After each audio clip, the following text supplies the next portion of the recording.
active discussions. And this actually emanated from the need for real estate professionals to collaborate more. We figured out that what is norm in this environment is that everyone is doing their own thing and working in silos, whereas we should be engaging each other and, doing more business and, in a sense, growing the economy. So I'd like to welcome you to the ninth edition of the Alpha Crux Real Estate Outlook. And this year's theme, Real Estate as a Catalyst for Economic Growth, can the sector drive innovation and prosperity and meet Nigeria's economic challenges? It is very critical, especially with the challenges that we are facing at this time in the country. And we want to use today's session to discuss solutions and see how we, as a unique industry, can bring about some positive impact in the country. I would like to appreciate our panelists for taking out their time to, share their insights, their experience. We are really grateful. They've worked with us over the years.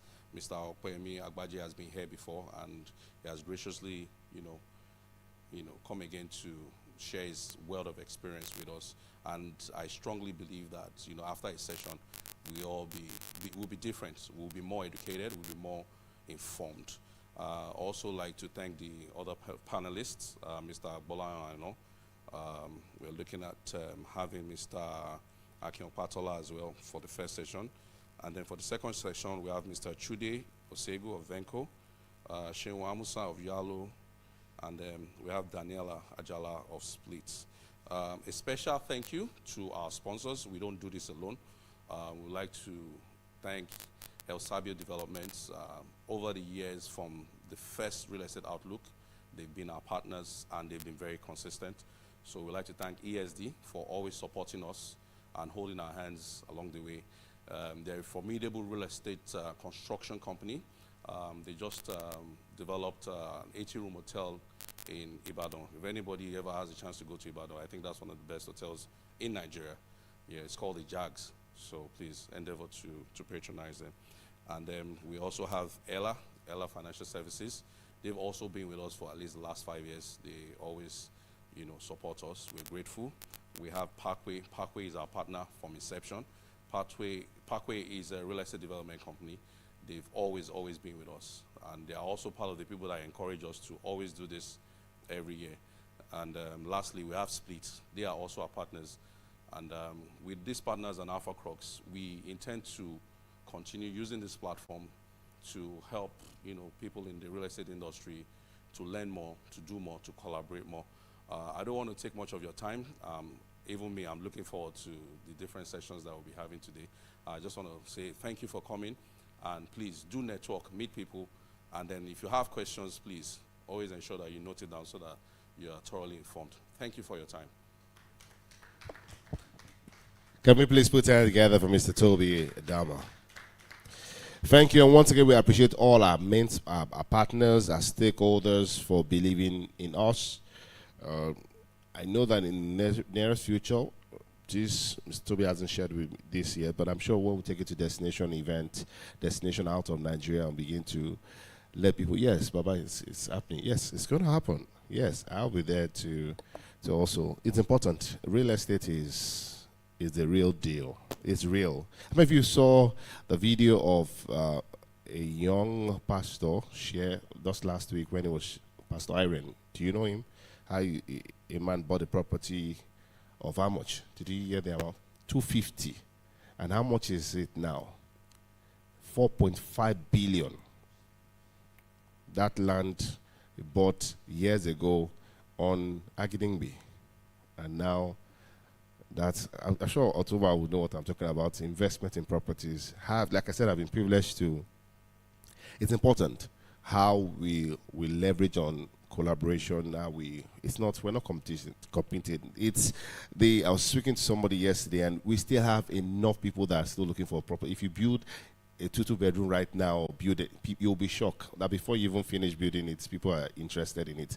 But I'm not in the best position to do that, to share with you. We're very honored to have our keynote speaker for today.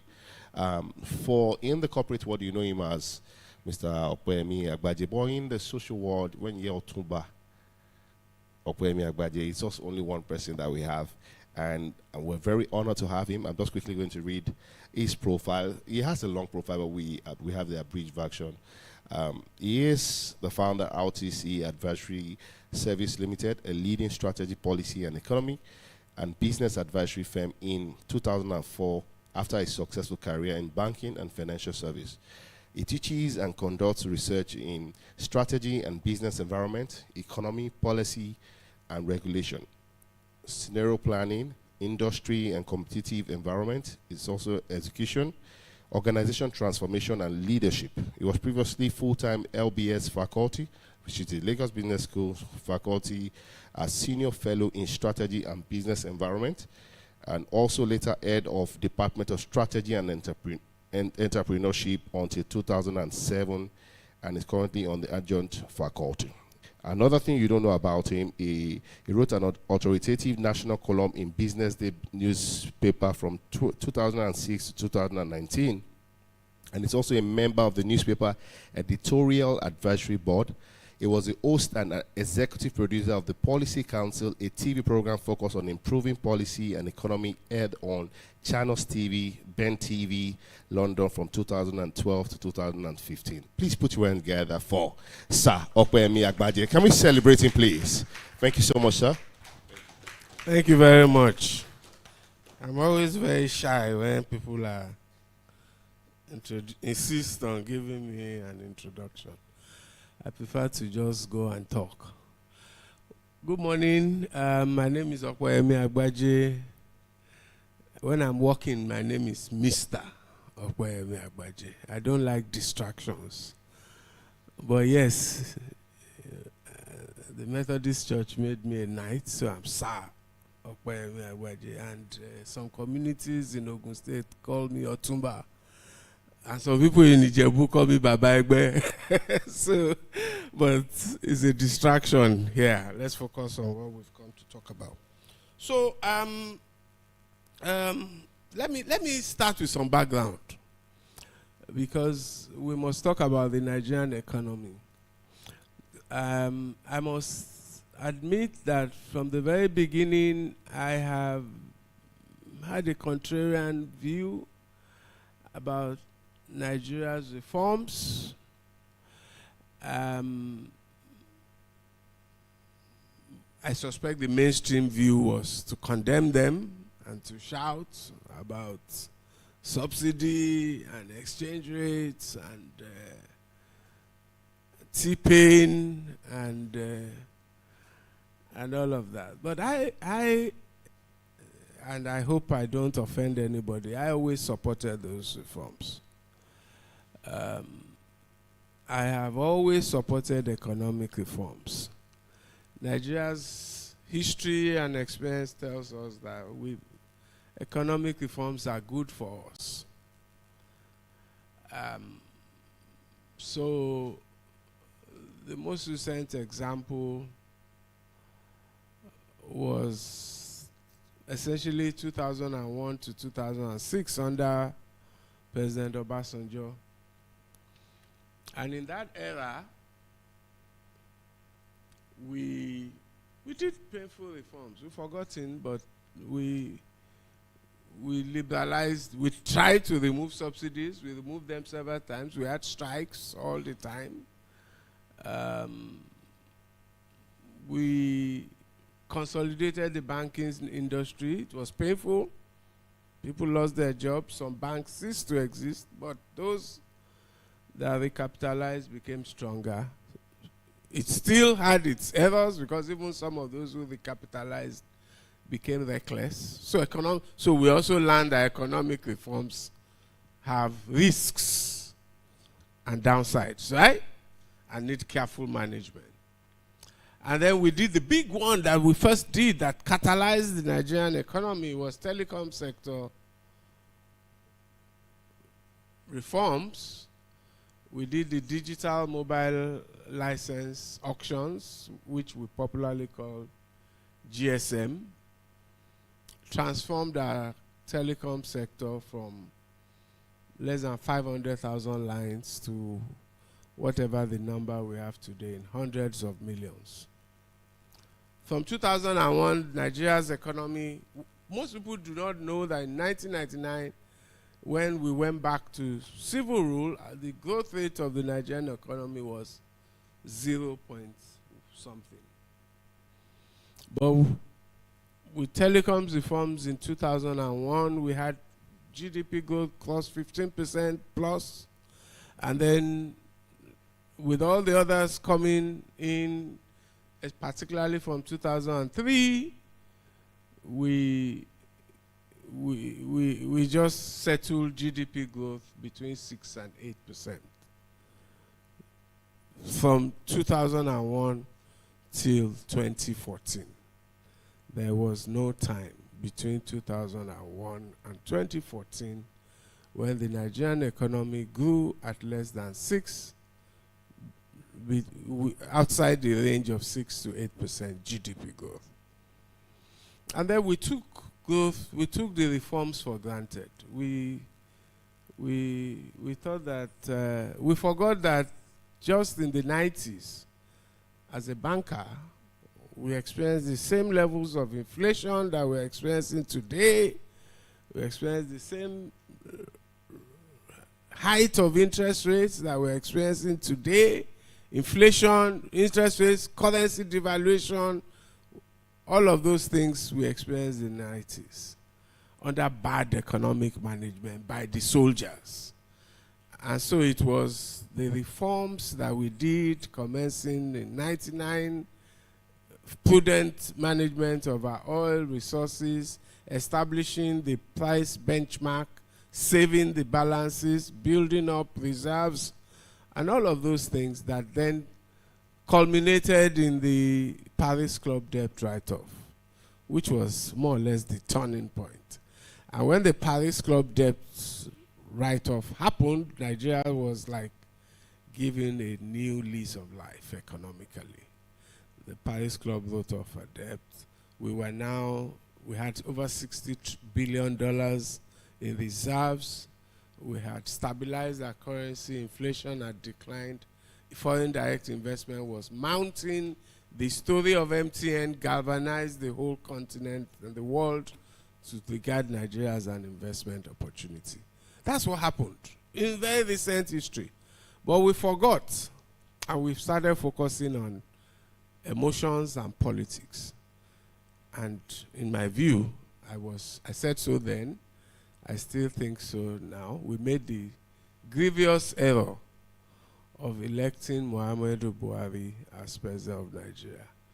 I call it a grievous error because it was predictable. His views on economics were known. Writers like myself in our column warned and warned and warned, but there was passion and very little insight.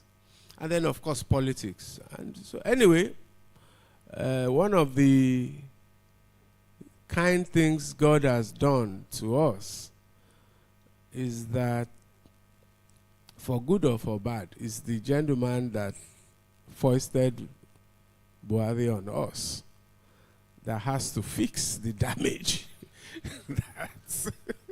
that Buhari has done to us. So this is some kind of justice, some kind of justice. But anyway, here we are.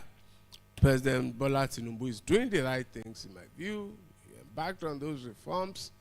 We can quibble over whether he should have done it on day 1 or on day 10 or on day 2 or whenever, but it was the right thing. Whatever date it was done, devaluing the currency was more risky and probably less calculated. That one, I consider the timing may have been wrong because we didn't have reserves at all to support the regulation. But anyway, we are where we are. Currency has begun to stabilize. Fuel prices have stable and sometimes declining. GDP growth is inching up, 3.46%, 3 quarters of continuous growth. Trade volumes are demonstrating surpluses. There are many positives emerging in the horizon. So my point is, be positive. I think growth is about to spark in Nigeria.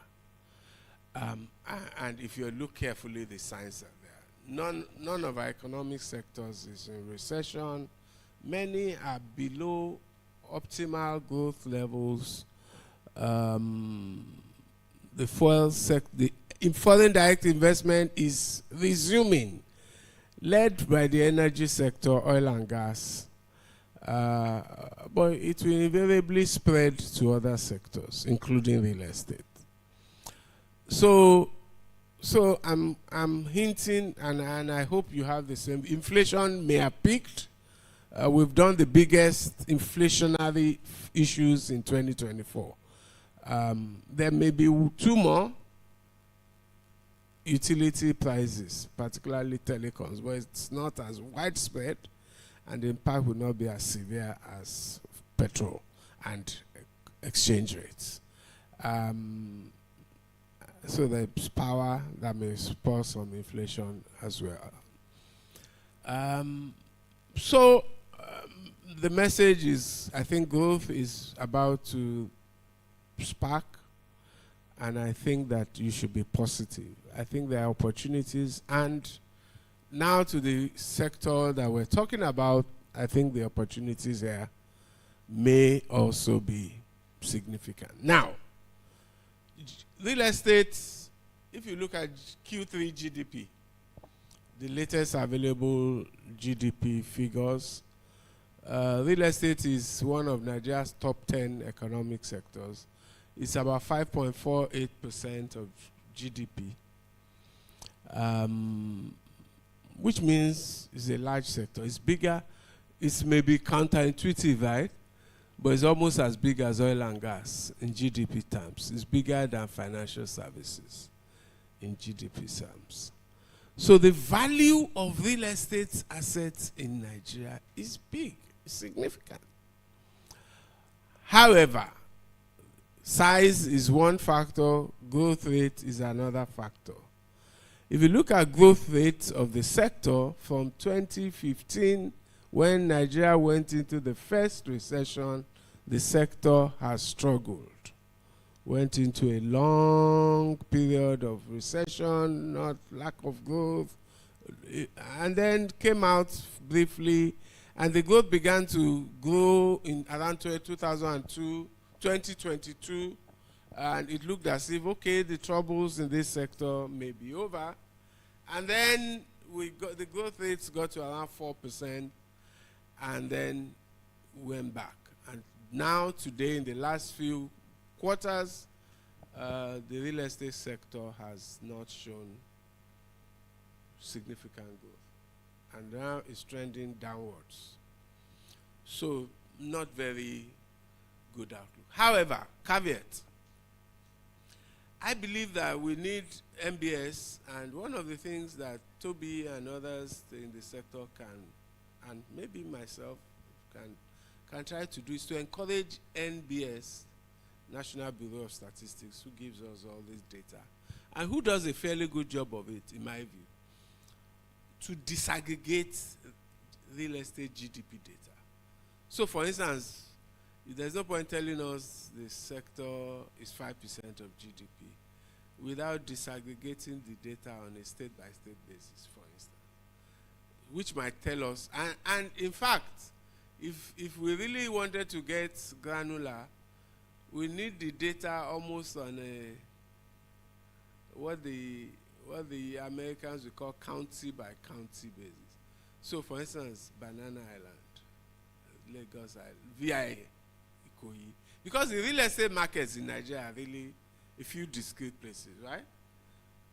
Banana Island, VIA.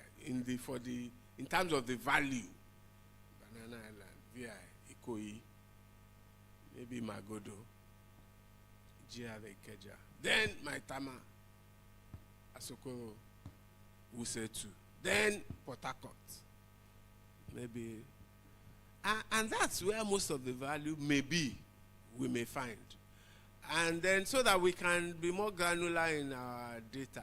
The other point I'd like to make is that when they say the real estate sector is not growing much, if we don't disaggregate the data almost on a transaction by transaction basis, some people will be making lots of money, they'll be growing big, and others may not be growing at all and may be losing value. So we need some nuancing in the way we think about data, and we need to disaggregate that data a little bit more.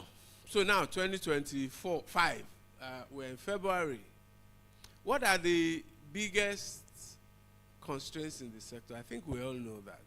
Mostly around financing, mostly around title, mostly around administration of land in Nigeria, land consent, expensive delays, processes, judicial processes for all of those things. But the biggest problem appears to be financing, the absence of a mortgage market that constrains supply and that keeps the value in these 6-7 places I identified. Whereas there are millions of Nigerians that want real estate that may be able to afford real estate if there is some mortgage financing available. So if you factor in a mortgage system into the Nigerian real estate sector, it could be the biggest sector. It could be one of the biggest sectors in Nigeria. There's no reason why it shouldn't be bigger than telecoms. So we have something that is potentially huge on our hands, but we're playing with small figures because of the absence of a mortgage system. Now, there are two things I know that could change the outlook in 2025, and I might then begin to round up, depending on how long, what Toby has planned next. So first of all, we're doing GDP rebasing. And you know what GDP rebasing is. We are readjusting our GDP and inflation data on the basis of more current prices. Essentially, the prices we use to capture our GDP are outdated, and we want to update them. And you know that there's been significant increase in prices, devaluation and all of that. So what might that do to the real estate sector? What we're hearing is that it's going to make real estate significantly bigger and move it up on the league of largest economic sectors in Nigeria, which is good for reporting, so we can have a more accurate view of where the sector is. That's one, and that will be positive in terms of signaling to investors, to financiers, to the market, the size of the sector. The second major thing that I'm becoming a bit excited about, I don't know how many of the people in this room are aware that there's an initiative between the Federal Ministry of Finance, particularly Ministry of Finance Incorporated, which is the investment arm of the federal government, and particularly of the Federal Ministry of Finance, and some people in your sector and in the finance and mortgage sector. So I'm aware that there is an initiative driven by ARM Investment Group and Vertiva Capital in conjunction with the Ministry of Finance Incorporated to pool pension funds together with some matching fund, significant figures from the federal government, into a mortgage fund available for mortgages at rates around between 10 and 11%. That will be transformational. I was having a conversation. I've had a conversation with both sides of that transaction For long, I was talking only with the Minister of Finance on that issue as one of the things. I'm just speaking from the policy point of view, as one of the things that could be transformative and that they're working on. And then in the last 2 weeks, I've spoken with the private sector partners, both of whom I know very well, the ARM people and the Vertiva people. It seems that it's going to get done. It seems they will say it's done. But hey, until it hits the market before and until there is subscription. I've seen a link on a platform in which I'm a participant, in which you could get on that link and register to take those mortgages. It's early days yet. They're looking for the first 100, so I encourage anybody who... But this can be a game changer. This can be... So it's called MRIF. Has anybody heard about it here? Anybody? It's called MRIF, standing for Ministry of Finance Real Estate Investment Fund. MRIF, R-E-I-F. And I think it could be a game changer. I believe the amounts we're talking about from government side may be, I don't recall the exact figures, maybe as high as 500 billion or something like that. 250. Okay. So and then from the pension side. And that can be, so it can be regarded as something to kickstart a mortgage sector. And once you have that kickstart, I suspect the momentum may develop that can have. So I think that's good news. I think both events that I discuss as affecting the outlook may be regarded as very positive. GDP rebasing, giving us a more contemporary, a more current, and a more accurate view of the size of real estate investments in Nigeria and the prospective opportunity.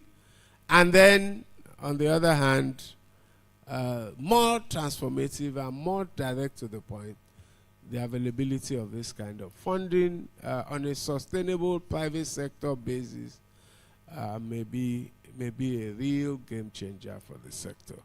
So my closing message, like I started with, is I'm positive about Nigeria's overall economic outlook. One of the most important things that has happened is that foreign direct investment is now kicking in. So if you add up figures from Shell, from ExxonMobil, from Total Energies, from all the other entities who in the upstream oil and gas sector, if you add downstream deregulation and now the fact that we now have a market-determined downstream petroleum sector that is working and that is competitive and reflecting in upward and downward movements in prices, which is what markets do. Starting from that sector, we may begin to see investments, foreign FDIs across other sectors. So my message to you is be positive. For people who are not in real estate, but here we're focused on real estate, the big opportunity is exports. But there's a dimension to real estate for that as well.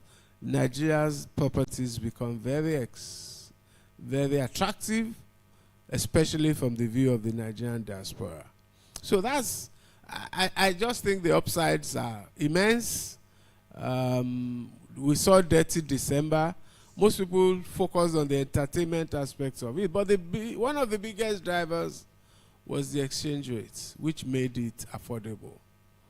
Which means for $5,000, somebody can come to Nigeria, have fun for 2 weeks, stay in a decent accommodation, go back. So it was exchange rate driven. But it could also have the same effect in real estate. If for 20 million, 25 million, somebody can get a 2-bedroom bungalow in Nigeria and somebody provides it, Those are affordable figures from the point of view of the Nigerian, many of the Nigerian diaspora. So be positive. That's my overriding message. I think we're in for some activity in the real estate side. Thank you very much. Ladies and gentlemen, please put your hand together for Mr. Okpeyemi Agbaje. Thank you so much, sir. We appreciate you greatly. I was almost tempted to say, were you blessed? I'm sure you hear that most times if you're a Christian. So just to be sure that you were following what he started with, who would like to, and this one you come with a gift, you get a gift.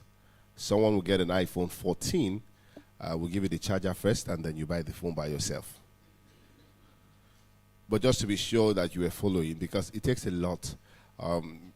Sir Okpeyemi Agbaje is a very busy person, and for him to leave what he's doing to come share with us from his wealth of experience, it's important that we know that we are following. So, do we have anyone that would like to share with me one or two things that they learned and you want to start putting into action right away? Questions? Okay, do you want us to do questions now? Because we're still going to have a panel. We're still going to have him on the panel. Okay, so do we have anyone that wants to ask him a question? Sir, do you want water? Should we get you water? Yes, please get. Do we have anyone that wants to ask him a question? You tell us your name, your genotype, your name, your marital status. Yeah. Do you have anyone? Yes, sir. Sir, please. Let's put hands together for him, for signifying. Do you mind if you come to the altar, to the stage? Yeah. Let's. Your name, what you do, and the question, sir. Thank you, sir. Good morning, everybody. My name is Dayo Aduniro. The question I'm asking is what Mr. Okpeyemi Agbaje just said concerning MREF. How transparent is it?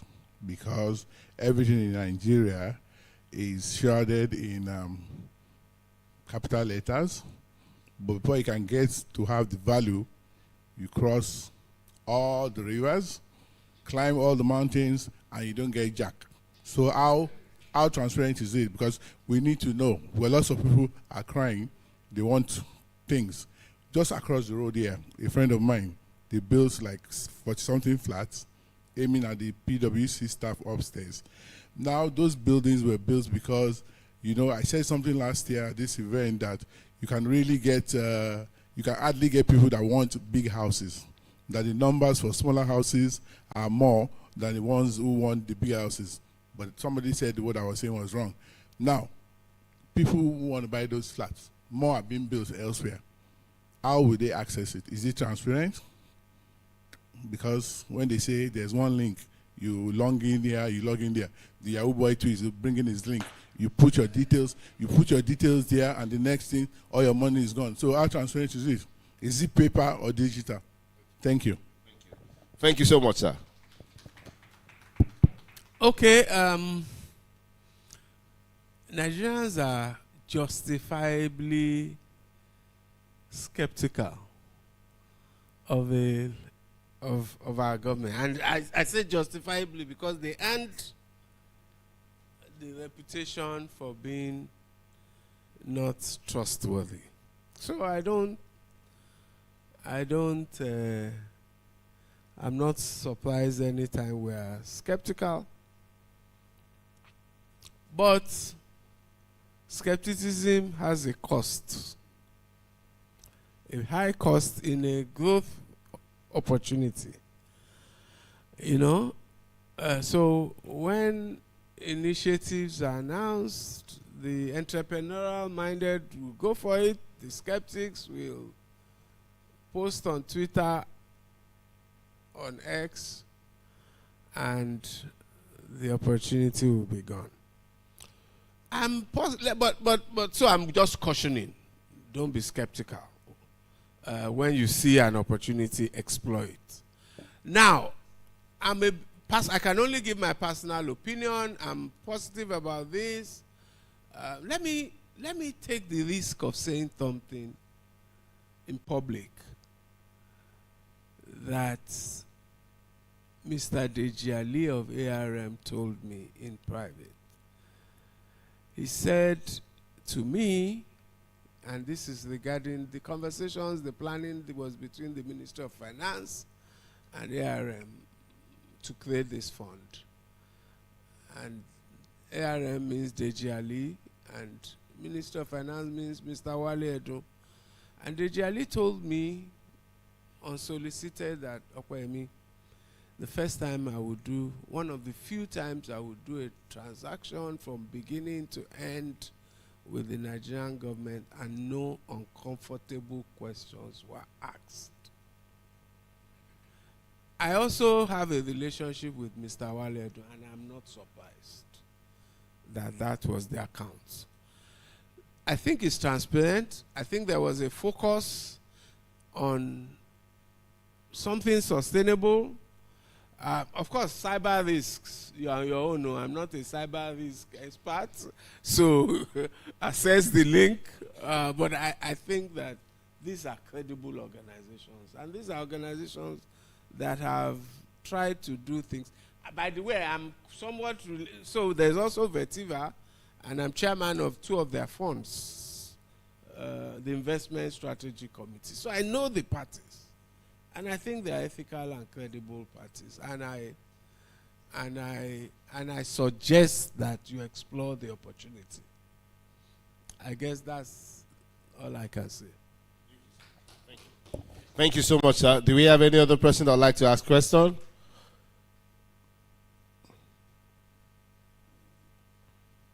So I wanted to ask this question. Is the rent-to-own scheme going to work in Nigeria, the rent-to-own scheme where you pay... do you feel it will work in this part of the world, sir? Well, there is no reason why a rent-to-own scheme will not work. The financials may be difficult because of our interest rate structures and now added inflation and all of that. But the principle, it should work anywhere. So the principle is you pay over time what should be rent converted into installments or to own. The question is, the problem is if the interest rate is too high, it will take a long time before you can cover both the principal, the cost of the house, and the interest and the own. So, and if it takes too long, the incentive may be lost to the potential homeowner. So the first key is that is why MREF may be important.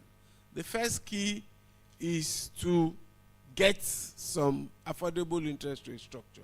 If you design the rent-to-own scheme on the back of 11% financing, of course, it can work. But what if it is 35? It may be unsustainable. So, and those are the kind of schemes that we should encourage. Rent-to-own, drive towards lower cost mortgages, and focus on, which is why this may have been possible, focus on how pension funds. So we have to work with PENCOM, with the PFAs and all of them towards channeling those funds that are building up in pensions towards things like mortgages and infrastructure. And then that can justify some lower rates of interest, and then things can be happening for younger people. And then we can have more vibrant markets all over Lagos, rather than just some places where the high-end can afford property. Thank you so much. Can we please put our hand together for Sir Okwemi Agbaje? Okay, sir, please, sir, your question, and then we'll wrap up. Yes, you want to come? Okay. Your name and then the question. Good morning, everybody. My name is Etebong Edem. I want you to go back to the reef, sir. Please, is the information official? Because this is just the first time I'm hearing about it. Is it official, or where can we find more information about it? Yes, okay. So I believe it's official. I don't think they've done, maybe because it's just starting, they haven't done enough publicity. Maybe they wanted to be sure it's working. But, and I have given that opinion to, but anyway, on a group I am in, and I can mention GT Bank alumni, there was somebody who posted the link and who works apparently one of the companies involved, and so it's now public. It may not be highly dispersed, but it's, and if you come to me, I'll forward the link to you. It's not secret. Yep. So I'm coming to you right now, sir. I'm coming to you right away, sir. Because I've been privileged to be married for a long time. I'm one of those MCs that got married very early. I have 3 matured kids. My first daughter is 10 years old. I call them mature because the food they've eaten in this life is more than a rent-to-own scheme. I married a woman from the Niger Delta side. She's the only one that had a surprise birthday for me that I paid for. I was surprised eventually at my birthday. I was crying. People were thinking that I was emotional. They didn't know that when she whispered to me and said, "Baby, are you so?" And once they call us baby, that's all. She just said, "Baby, are you surprised?" I said, "Yes." He said, "Because I've not paid the vendors." I started crying. People say, "Oh, it's so emotional." Since then, I've been telling her, if you are planning any surprise, please carry me along so that we can plan the budget so it can be outlook. All over the cash God should not allow us to work in vain. But it's very important that every information that we're getting today, we get to go for conferences like this, go for event like this, but we just write them down, but we don't put action to the things we've learned. It's important that we have, when we have the discussion, if you don't start immediately, you just be like, "Oh, I thought about it, I heard about it." So wrapping up now, while we'll go straight to the panel session very shortly. But if you live in Lagos, Nigeria, you should be able to. And just to let you know, earlier on when you came in, were you giving numbers? Because we have a raffle. We have a raffle draw that will be done at the end of the event, and the person will win 2 nights, right? 2 nights at the Atlantic. 2 nights. I think that will be for 2 persons or for 1. They can decide to, yeah. If you are single, God will help you. If you are married, the Lord is your strength. So be ready. Don't rush out. And like I said, we're going to make it as swift as possible. The next 1.5 hours, 2 hours, will be out of this place. So if you've not been given a number yet, please go back there and quickly get your number and hold that number. It's very important. I've driven through Atlantic. That place is it's not in Lagos. It's different from, boss, you know what I'm talking about. It's a different environment. Also, Banana Island. Abisa, Banana Island. When properties were being sold in Banana Island, then what was the minimum? How much was it per? Was small. So, like, how much is it right now to get? Because, so you have been per plot, or they're still doing that? Is it per plot they were doing it, or it was by 10 million right now? Is Lord is actually 3.5 billion. Yeah, it's doable. That's why we're in it's doable. That's why we're in the tower. You can do all this through Christ that strengthens you, because you need to be strengthened. 3.5 billion from only. That God of this commission is doing marvelous things. Okay. I sounded like somebody, like a bishop. Okay, so we're going to start from, as we get ready. If you can get this one, you can at least get about five questions. You get a return ticket. You go back home safe and sound. I promise you, no evil will befall you. So places in Lagos. If you are to describe Lagos using letter A, how would you describe A?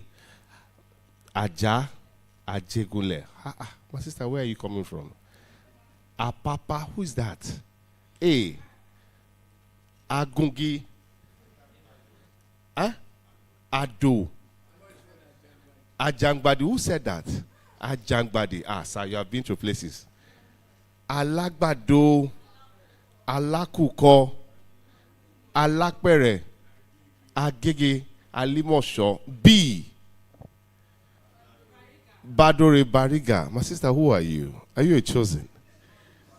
What happened to Banana Island? B. Banana Island. Any other one? B. For B, that's Badiola Ojeku. B. Any other place? Badagry. Is Badagry in Lagos? Is what by the border? So where do you know in Lagos? B. Bagada is actually B. But that's the past participle of Bagada. I like you.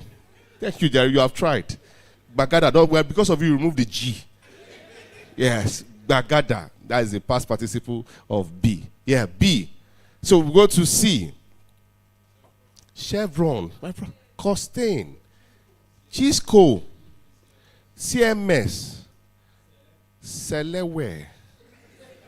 Sele on Oshodi. Sele bus stop. Okay, C. Any other one? Somebody is. Yeah, you don't want to call your bus stop. C. Costain. Yeah, Charlie Bo. That's a Sele Nicer. Where's that, sir? After Lasso. Wow. Oh, Sele Lasso. Oh, good. C. Oh, Sele Nicer. I don't live around there, so I don't. Yeah, Sele Nicer. Nicer. Beautiful. C. So, Chisco, Chevron. Okay, let's go to D. D. Dokpemu. Dolphin. It bring. Kilekwe. Dugbe. In Ibadan. So, where are you based? When are you going back to Ibadan? He said Dugbe. In Lagos. There's no Dugbe. Any other word? D. D. Dodam Barracks. That's the one before Ojuelegba, right? What was that? Obalinde. Oh, okay. Okay. Sorry. Yeah. D. Oh, okay. Former seat of D. Any other D? E. You were waiting for that. What school did you go to? Elegushi. Ekbe. Ekbeda. Ekpete. Where is that, sir? Sir, who are you? I need to know. You shouldn't be sitting there, sir. Come and sit down. Yeah. Ekpete. Wow. And people live there, actually. Rich history, rich culture. See, important. It's important. Ekwan Atlantic, my brother, you've gone to price the place. It's important. E, any other E? Eleko, Ejigbo. You're gradually entering Lagos. Eleko. Okay. They'll go to, after E is what? F. Festac.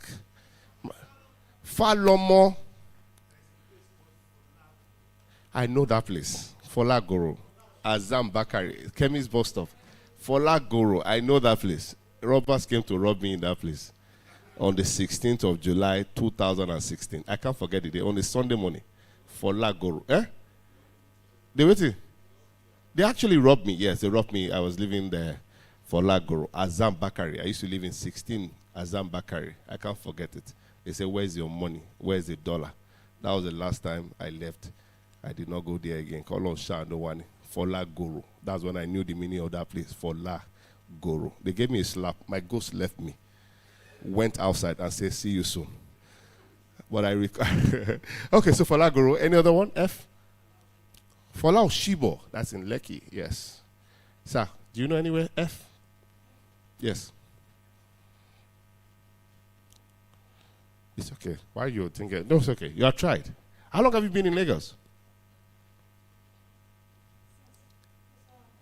2009. We need to give you a Nigerian name. What Nigerian name should we give you? Babatunde or Kayode? Do you have a Nigerian name? Yes. Have they given you any Nigerian name? You have what's your English name? As in Ants. Ants. Okay, sir. Okay. That's your English name. Ants is an English name? Okay. So let's give you a Nigerian name. Femi. Femi. Femi have shown a lot of women in Nigeria. Femi. Femi is your brother's name. Oh, you married a Nigerian?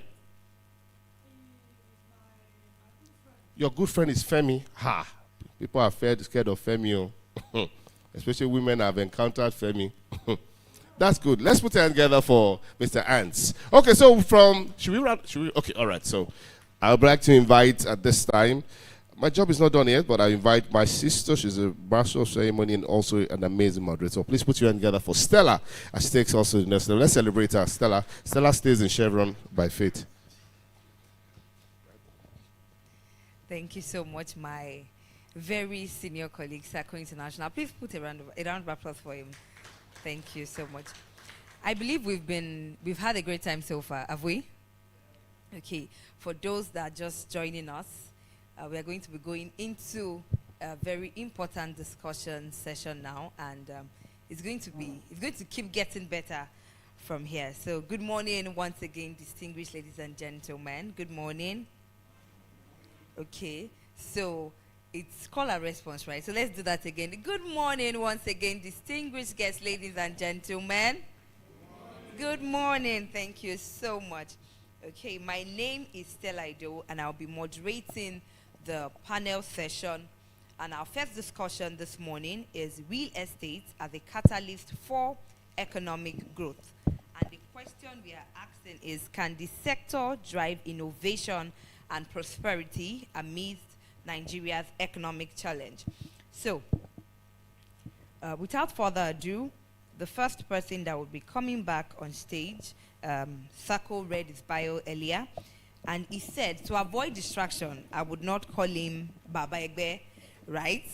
Like he said, so, and I would not call him Otumba either. So, put your hands together as we welcome back to this panel session, Mr. Okpeyemi Agbaje. A round of applause, please.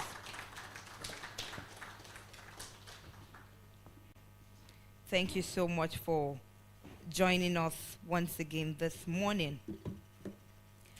The next person that will be joining us on this panel is, I would be reading out his bio shortly, but I want you to ensure, just like Sako mentioned earlier, and Mr. Toby said, all that we are discussing today is for application. So be sure that you're going back knowledgeable and you're ready to apply all that we are learning.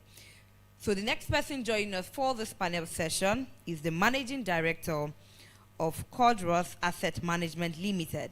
He's a consummate investment management professional whose experience cuts across corporate strategy, investment research, corporate finance, and portfolio management. He has over 17 years of experience in investment management and has been a strategic member. Apologies. Okay, so I'll do that again. He has over 17 years of experience in investment management and has been a strategic member in the setup of the company. He is a frequent commentator on economics and financial markets. He is an associate member of the Chartered Institute of Stockbrokers and an authorized dealing clerk of the Nigerian Stock Exchange. Ladies and gentlemen, please put your hands together for Mr. Gbolahan Aina as he comes up on stage.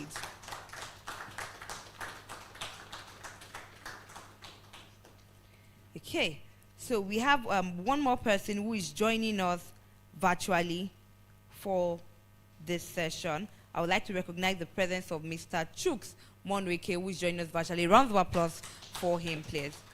So we would also be directing some questions to him on this panel session. All right, you can have your mic, sir. Do you have your mic, sir?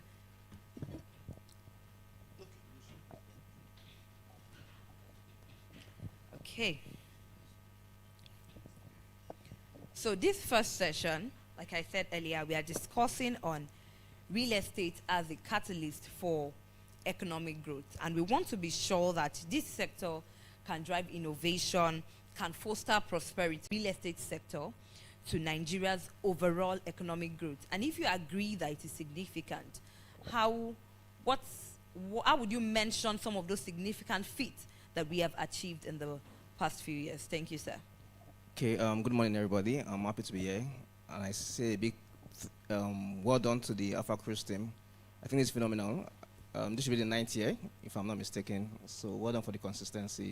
And of course, I'm happy to be with my big brother and mentor, and of course, the consultant to our company as well, Mr. Otumba Agbaje. Yeah, so great question in terms of significance of the real estate to Nigerian GDP. And of course, it goes without saying, we're in this building today, is a real estate infrastructure. Real estate contributes between 5 and 6% to GDP, And the beautiful thing is that in terms of employment, there's massive job creation. The value chain is massive. From the low skill to the high skill, from architects to finance people to laborers. So in terms of labor or employment of labor, that's significant as well. In terms of infrastructure as well, of course everybody needs shelter, everybody needs a place to stay, and real estate provides that. In terms of tourism as well, it's massive. You see people coming from abroad, either business tourists or people that just want to enjoy themselves. We had Dirty December. People came from UK, US. Of course, they needed somewhere to go. Some of the places they went to were beaches, some of the places they went to were hotspots, hotels. So those are real estate infrastructure. And of course, that drives financial flow. So in terms of significance, I think it's massive. And the case in point is Egypt. So Egypt had a massive currency crisis. One of the things that helped them shore up their currency was because they had funding from Dubai in terms of property or real estate investment. So that also drives flow. So sometimes foreign portfolio investors want to invest in property. And so it's an instrument, it's an alternative asset class. So you can see it as employment of labor, you can see it as an instrument, you can see it as even providing housing. So I think in terms of being a catalyst, it goes without saying, I think it's massive. So I'll leave it at that. Okay, thank you. So a round of applause for that beautiful answer. So he said something that stood out for me. If you enjoyed your Dirty December, wave. Can you wave? You are not sure. All right. So he said that without real estate, there can't be Dirty December. Imagine there's no beach to attend, or there are no fun places to go to, right? Okay. So I would like to direct the next question to Mr. Okoyemi Agbaje. Now, we know that the real estate sector has some challenges. Now, we would like you to explain some of those challenges. Probably we perceive them as challenges. Maybe they are not challenges. But we want you to explain some of those challenges and possible solutions to those challenges. Thank you very much. So clearly the real estate sector has serious challenges, and those are not, there's no kidding about that. So first of all, I spoke in the keynote about the administration of land in Nigeria. It's a fundamental issue. Unfortunately, in doing our constitution, we inserted the Land Use Act into the constitution. So to amend the Land Use Act amounts to a constitutional amendment. And what it does, what the Land Use Act generally, and in particular the process by which the states have enacted to administer land, is that it's a constraint to every single property transaction. So first of all, the administrative process of getting governor's consent to a transaction. Then the cost that is inserted in the process of that consent. And all of that paraphernalia around it. Then you move to dispute resolution. Markets factor in all the risks. So when you want to buy land from Omonile, you factor in what's the cost in case I have to go to court, in case what's the risk and all of that, which adds cost to the transaction. And in reality is that many times you do get into trouble, even when it is Omonile, but sometimes even when it is government allocated land and there are issues and all of that.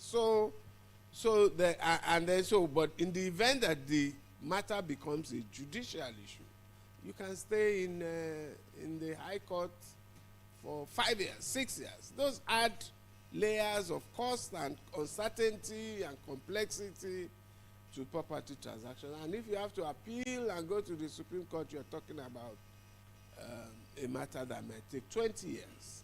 And there are cases in which they've taken that long. I know a big real estate client, one of the biggest in the sector, who bought land from government.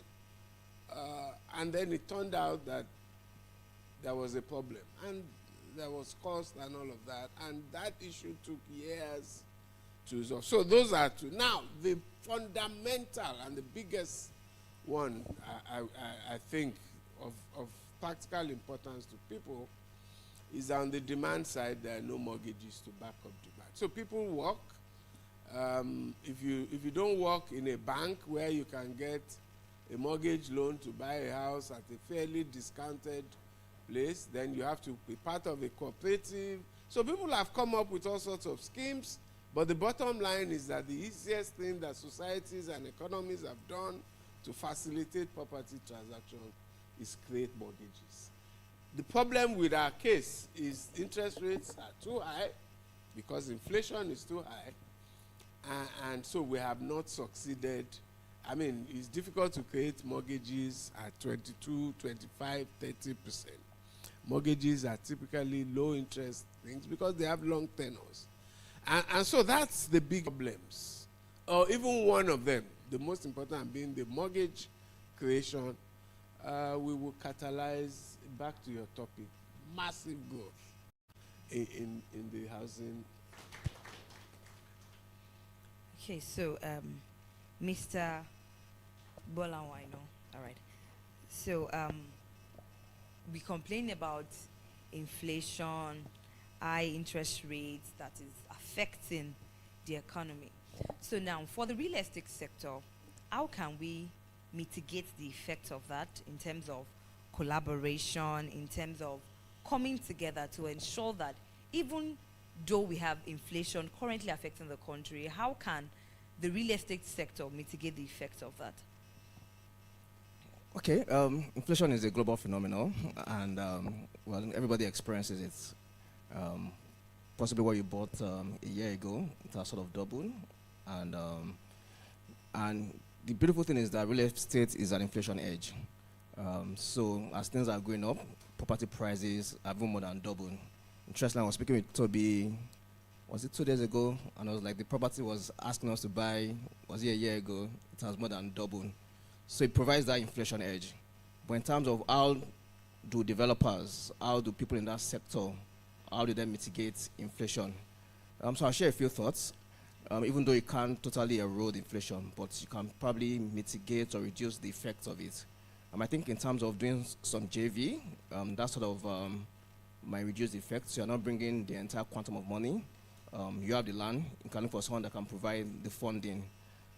There's some people that are willing to give funding at lower rates than what the typical banks will do. So they call them development finance companies. Not everybody can access that, but if you're able to access developmental loans at single digits, that can help in you growing or building or constructing. In a period of stable currency regime, although now we have volatile currency, sometimes you can get a reduced interest rate from abroad.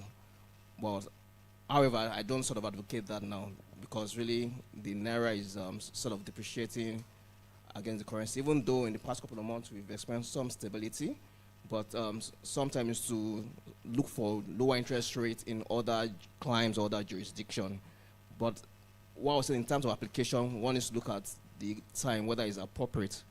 Just to summarize some of the things I've said, developmental finance loans can help. Partnership, JV, you don't have to put down the entire equity. People sell off plan, but I think it's a bit tricky now because I know a lot of people have run into problem doing off plan. So you're collecting a certain set of money, but you can't realize those projects again because the dynamics have changed.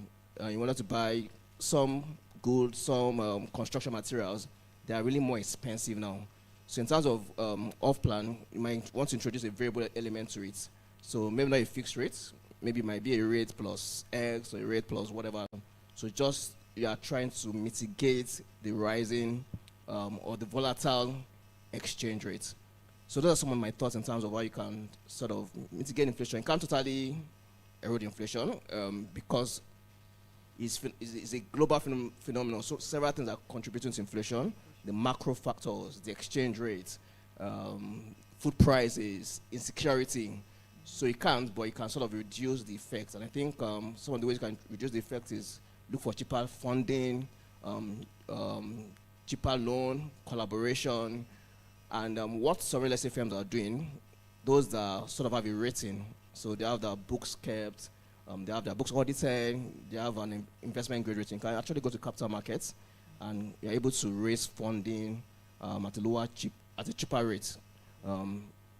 Still expensive, but lower than what you get from maybe microfinance banks or the banks. So I guess for people in that sector, you can begin to put your books in order and get a rating, a credit rating that can allow you to access cheaper funding. In other climes, right, they have things like crowdfunding, even though I know we have it in Nigeria, but sometimes because not properly regulated, sometimes they go away with people's money. So they have things like crowdfunding, tokenization, fractional ownership as well. So that's bringing people, pool of people together, slightly lower interest rate, and they're able to still achieve whatever construction objective that they have. Thank you. Thank you so much. That was such a robust answer. A round of applause for him. Thank you. I believe we are learning and taking note. All right, Mr. Chooks, I believe is. Can you hear us, sir? Yeah, I can hear you. Can you hear me? Okay, thank you so much for joining us. Please let's celebrate Mr. Chooks. Thank you for joining us. Okay, so this next question is for you.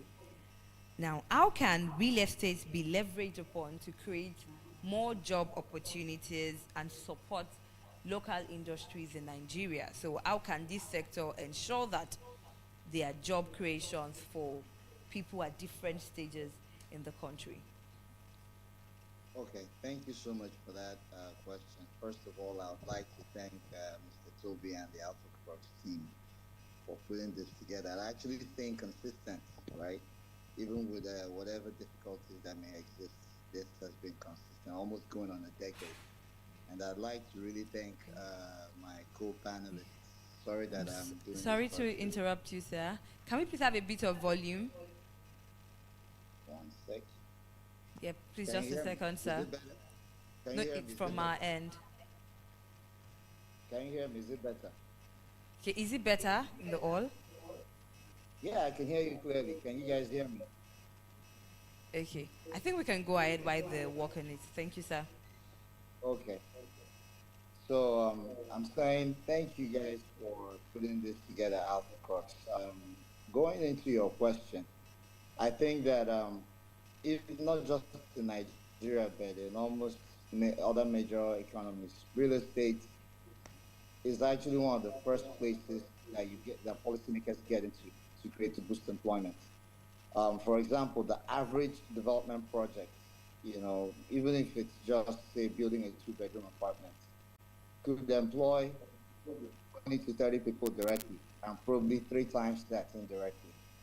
And if you're looking at how real estate could be leveraged to create more employment, anything that could be done from both the policy side and investing side to increase the number of houses under production is already a very good step in the right direction. So our keynote speaker gave out a lot of ideas and a lot of strategies, even both from the policy side and the investing side of things. If the entitlement process that allows developers to access land and access title much easier, much quicker, if it is made very transparent, you see a lot more people, a lot more projects coming to market much faster. And with an increasing number and volume of projects on the market, that's enough construction activity going on. And then if you look at the financing side of things, if the entitlement process that gives property rights, that makes it easy for you to register your title, makes it easy for someone to check your title and know that they can actually invest in it or buy your project, if that is a lot easier to access by anybody from anywhere, you would see a lot more funds flowing into the business. And when you have that going on, you will also see that projects are not springing up in just one part of the country or in just one part of the city. You will see that there is actually significant demand in different parts of the country. We have big cities all over, spread across the 6 geopolitical zones. Imagine a system where it is easy for you to check your title in Kano, in Maiduguri, in Enugu. You will see that there are people who are earning, it might not be that significant, but enough to access housing, to demand for it. And if there is a mortgage that is available, you would see a lot more projects coming onto market. There are so many landed assets in so many strategic parts of the country, all over the country, that you cannot, most developers cannot bring them to market because maybe the titling on those assets are not ideal, or getting the right approvals to build things might not be there. So anything that is done to increase the volume of housing increases employment. And then one more thing that I'd like to add is that not just in actual construction, but if you have more developers looking at other alternative building materials, right? And it's easy for them to get the permits to build with those things, right? There's nothing wrong with exploring the use of maybe clay, in building homes, and exploring manufactured housing.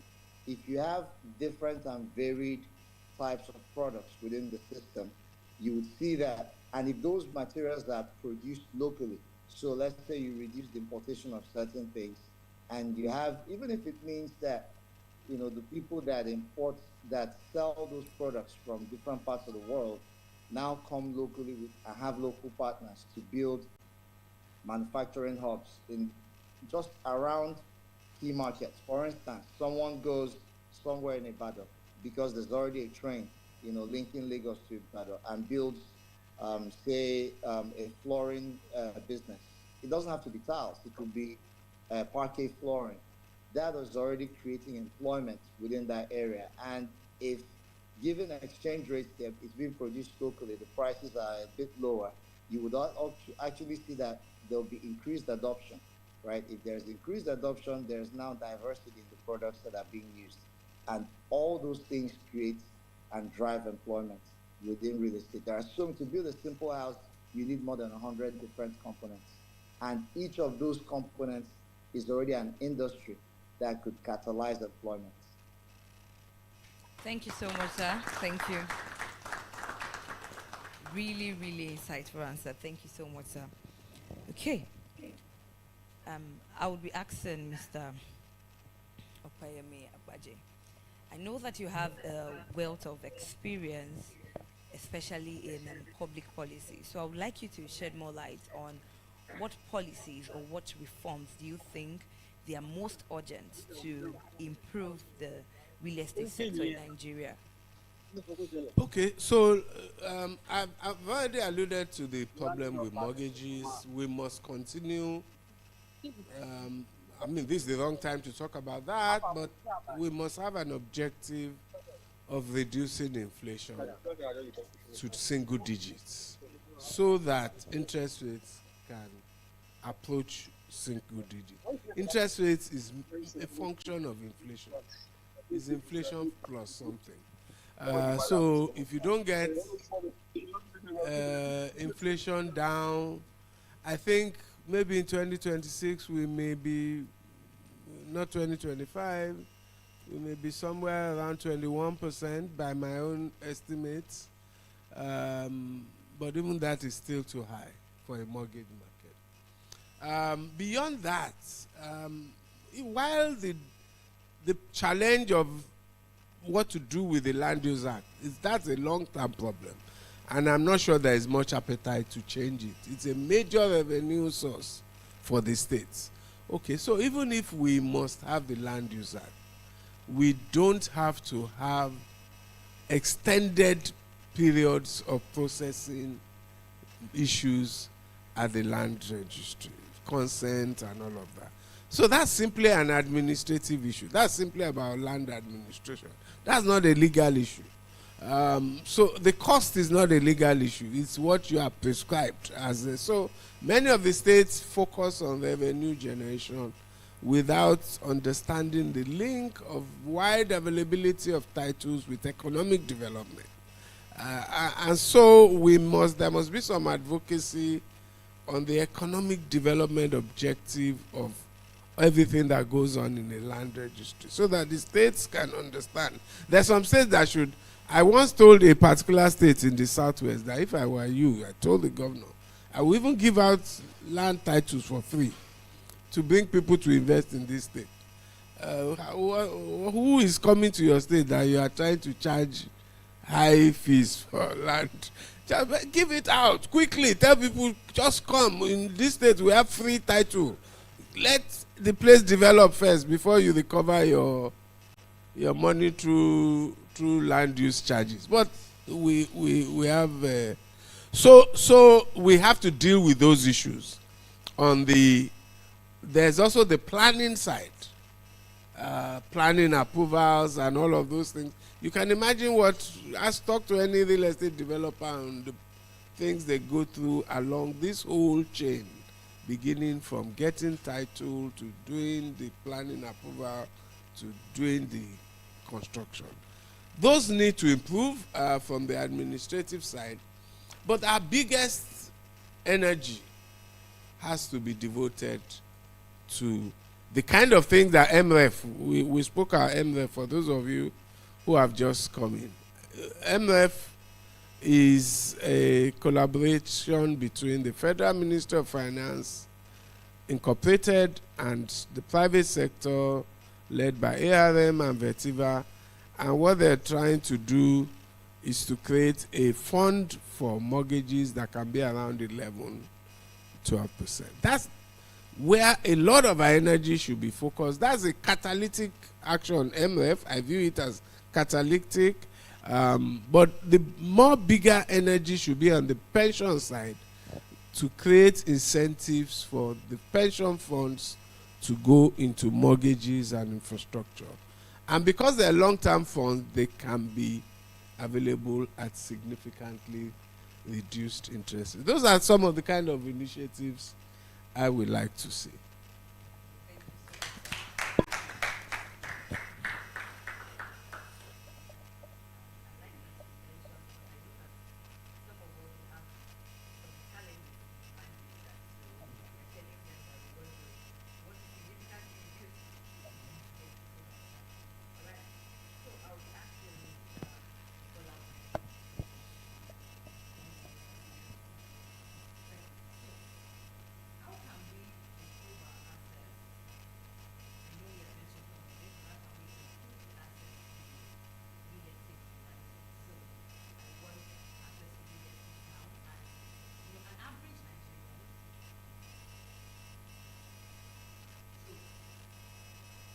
Especially for the lower class, middle class, an average Nigerian cannot really afford real estate, and we want it to be inclusive.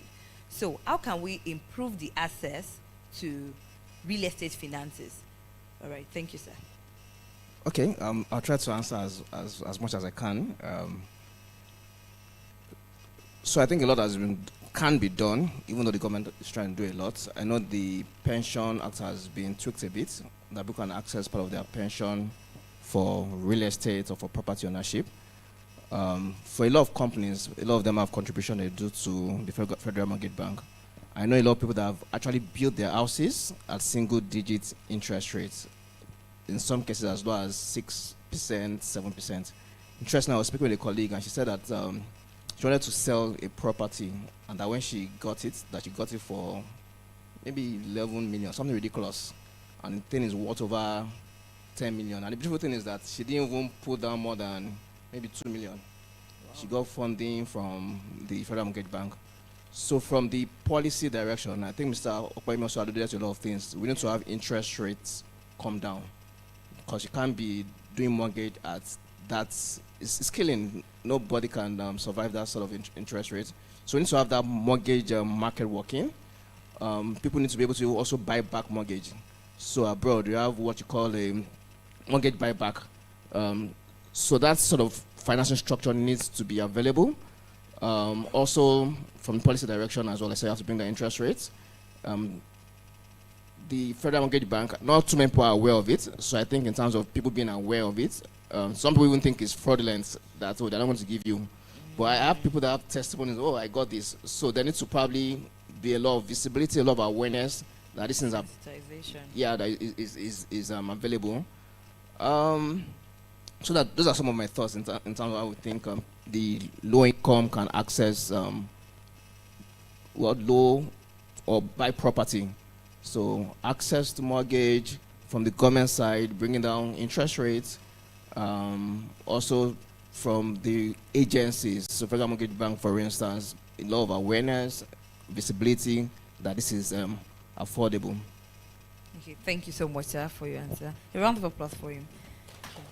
Can we have Mr. Chooks back on the screen?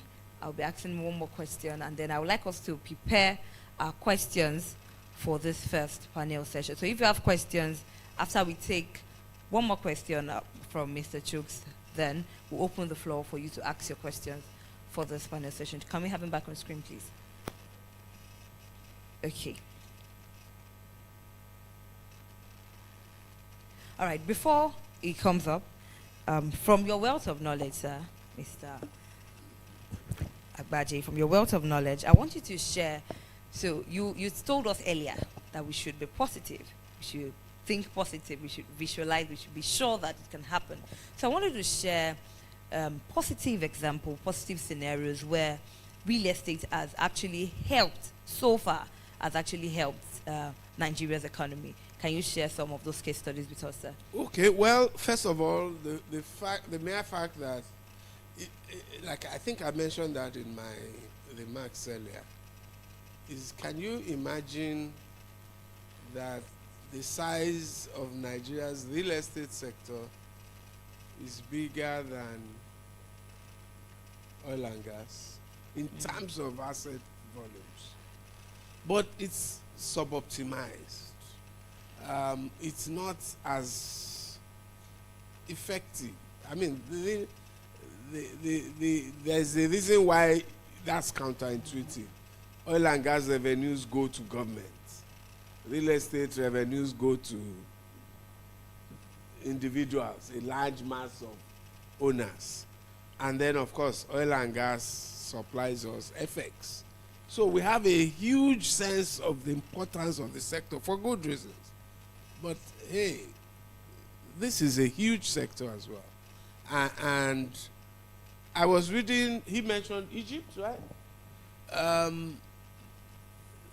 The example I want to cite is of South Africa. The size of the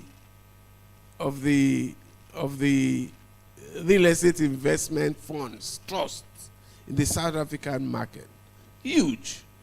The opportunity here does not yet Massively. So my projection is that in terms of contribution to GDP, we might still go up to about 10% in terms of contribution to GDP. I'm going to see massive investment as well. So abroad, we have things like REITs, Real Estate Investment Trust. We're going to see more of that coming.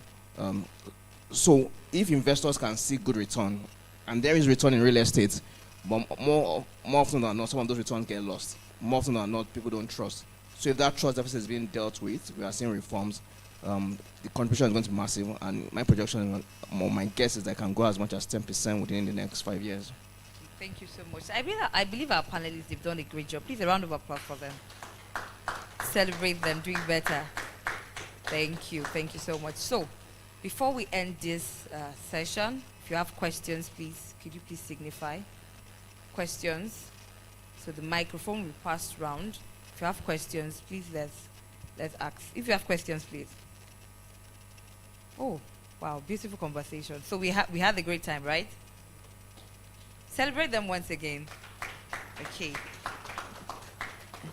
If we don't have questions, I think that brings us to the end of our first panel session. Please, a round of applause for our panelists as they go back to their seats and the microphone. Just to be sure, it's Mr. Toby around. We just quickly take pictures. Let's appreciate him, please, as we come to take pictures. Thank you. Well, the photographers. Yes, Stella, please join. Yes. Once again, we appreciate all our panelists. Can we celebrate them, please? You can also put, sir, you can also join us on, let him also join us on the screen, yeah. Mr. Chooks, please smile, yeah.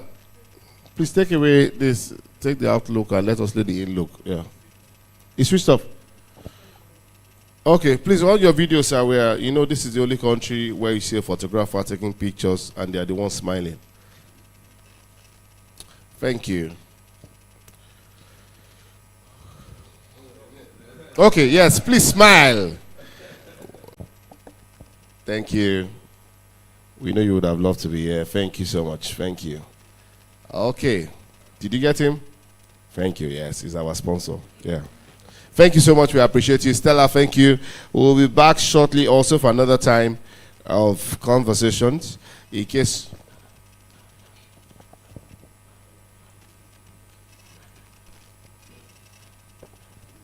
Okay, so we'd like to quickly invite our partners. She's a financial service.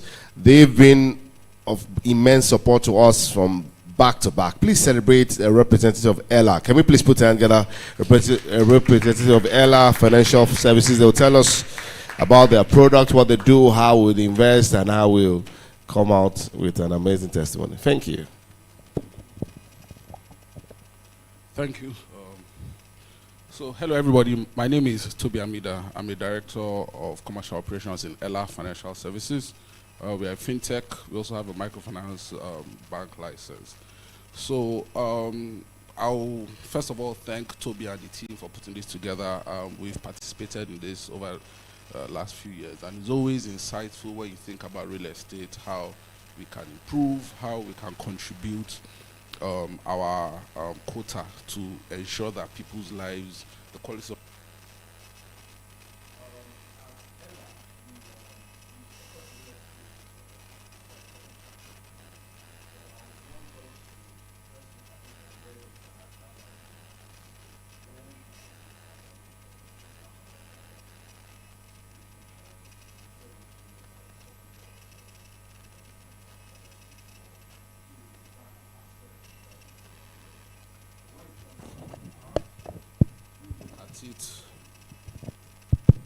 we look at it in a different way, because for me as a banker, I'm a realist. We look at rates.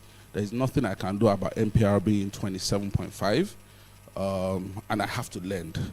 I have to lend to people that want to build houses, people that want to participate in the value chain. So we have some innovative products that we try to use to just make some aspects of the real estate value chain more easier. For instance, you want to get solar panels for your homes. You want to pay for your rent instrumentally. And those are the areas where we can play in. So it's about understanding where the financial landscape is and playing to our strengths. So that's where we've been focusing on, and there have been a lot of innovation over the years. New products that we come up with. Right now, we are partnering with some facility management companies to ensure that people can make payments on things like their utilities and all that. So I think it's that is where we see ourselves in the value chain, and we've been growing our portfolio over the last few years. So if you are interested, I'll just invite you to download the app at Ella. We'll download it on Play Store or App Store, on the App Store. And if you have any issues, just reach out to our customer service guys, and we'll be able to meet you at your need at the area where we can work effectively. So thank you very much for this. Thank you so much. We appreciate you greatly. Okay, and now we'd like to appreciate our main sponsor. They've been immense support to us. All the things that you're seeing here today, they are collaborators, and we sincerely appreciate them. We'd also like them to come give a good message and also talk about what they do. Please put your hand together for ESD, a real estate construction company. Can we please put your hand together? They're not here yet. Okay, all right. So we'll bring them up shortly. Once again, if you don't mind, we've been sitting for more than 1 hour, so you could just stand up and just stretch your leg. You want to just quickly, a special thank you to our keynote speaker, Otuba Okwemi. And you should also, please kindly go take water. Please kindly just take water. We're paid for everything. When I say we, I mean the company are paid for. Yes. So you kindly please get water if you don't mind. Let's just stretch our leg, because we're coming back quickly to another panel session, and it's going to be very insightful. Please do not leave yet. We we're wrapping up with this. And remember, earlier on I made an announcement. If you registered online, we said that the first 50 persons that get here will have access to a raffle draw, and the person will be getting a 2-night getaway at the Atlantic. Yeah, we have an apartment there. But we realized that it was only 10 persons that got here before that time. So if you got a number, get ready. We'll have the raffle draw, and it might be you. So please get water and stretch your leg. You can use the gent or the ladies, and then come back.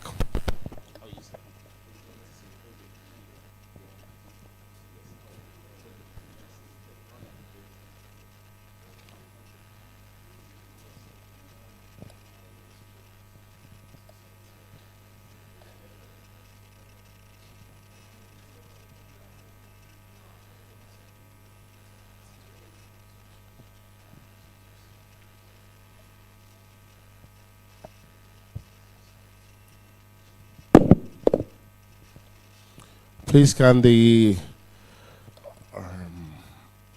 technician please get to the mic, other mic ready, please.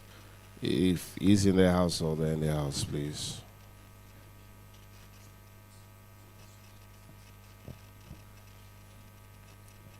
Yes, so we can come back in now. Stella, are you ready?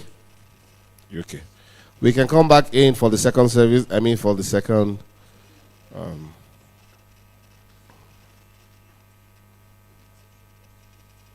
They start coming back inside.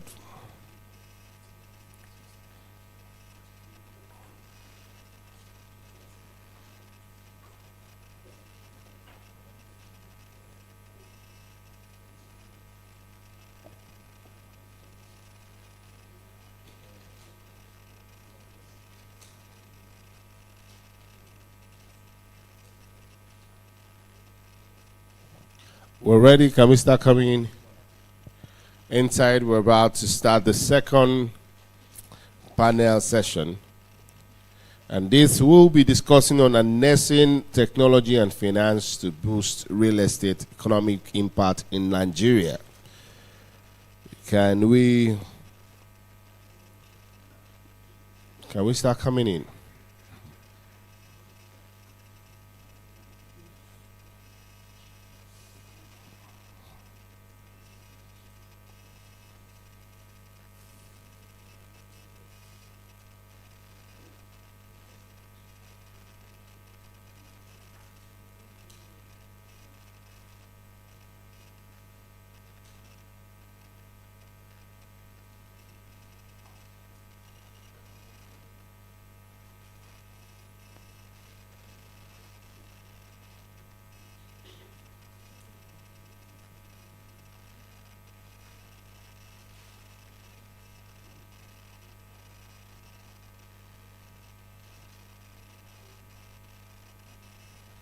Are we ready? Who did we meet? Have you met anybody today? Ifeanyi, have you met? I met you today. You've not met me. Okay, my name is Sako. Your name is Ifeanyi. Okay. So, did you meet anybody so far? Did you meet anybody, sis? Not yet. Solutions across Nigeria. Under its management, Yalo has redefined how employees secure housing by partnering with employers, financial institutions, and property platforms to offer flexible rental finances. Ladies and gentlemen, a round of applause for Oluwaseun Amusan as he comes up on stage. Please celebrate him till he sits. Let's do it better. Come on, celebrate him. And the final person, thank you so much. And one more person will be joining us for this session as well. Let's put our hands together for Toby Amida. He's the director at AILA, who focuses on strategy development, transformation, product management, and marketing. A round of applause for Toby Amida. Okay. Okay, beautiful. So let me just read his bio. He will be joining us virtually. He is the Chief Executive Officer of Zenco, a leading prop tech startup that seeks to simplify living experiences for managers, developers, and residents of commercial and residential communities. It brings over 17 years of global SAP consulting expertise to the forefront of the prop tech industry.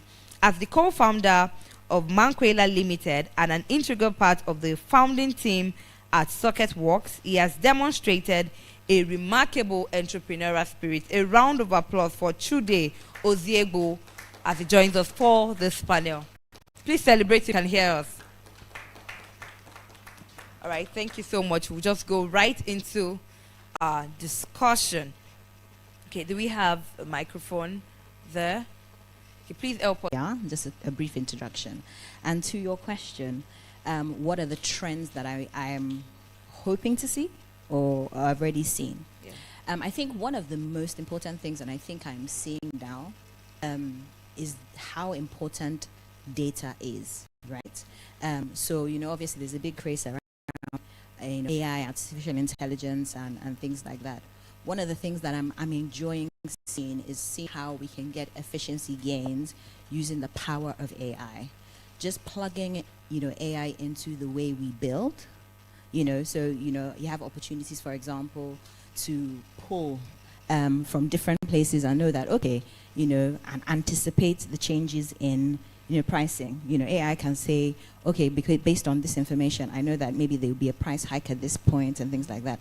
So it can help developers and, you know, builders, you know, anticipate those kind of things.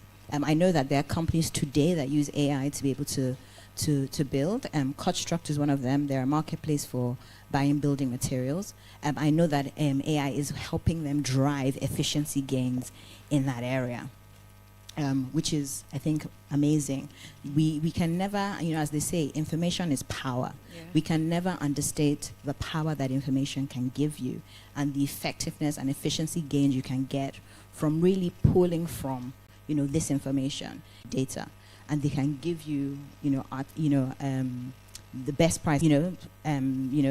Startups like ourselves, Yalo, I just heard of Ella today, giving people the options of being able to pay their rent monthly, or flexible payments, I should say. There's so many different trends that we're seeing. People are having, you know, getting the opportunity to shift their mindset in understanding that things can be done differently. It's been done a certain way for so many years, but there are actually benefits to these, you know, different trends that we're seeing. So yes, that's my answer. Thank you so much. A round of applause for our beautiful answers. So now we know that we can leverage technology to improve the real estate sector, and we are already seeing that in place. So the next question is for Mr. Oluwaseun. So in the first panel session, we talked about it extensively on how finances can be made available for people to access real estate in Nigeria. So I just want you to, because I know you're coming from the financial. With the interest rates and all, but at the level that we are on now, what you can do. That level of responsibility is key. So that's why it's not really a technology thing, it's just a mindset thing. And sometimes if the government provides that framework for us to know that, oh, I won't be able to access, let's say, a train. If I want to go to Ibadan, I won't be able to access it if my credit score is not up to, you know. So yeah, that's where the government can come in. Yeah, that makes a lot of sense. A round of applause. Wow. So if you know that you are owing, you may not be able to travel, or you may not be able to use social media to help build our credit.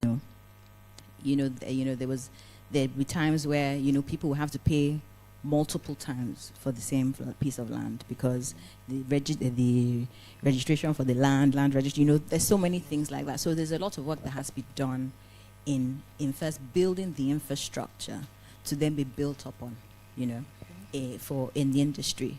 So, you know, even as simple as paying rent, you know, we have, you know, several properties on our platform, and we're saying, okay, come, you know, rent, blah, blah, blah.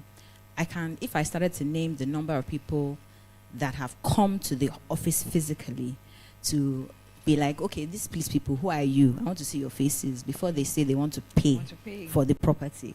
We'll be here all day. Because there's such a, and the truth is, fraud is real. You know, that it happens. You know, there's such a mistrust and distrust. And sometimes, you know, online, the idea of this online, how can I, if I cannot see it, touch it, see it face to face, then is it really? Yes.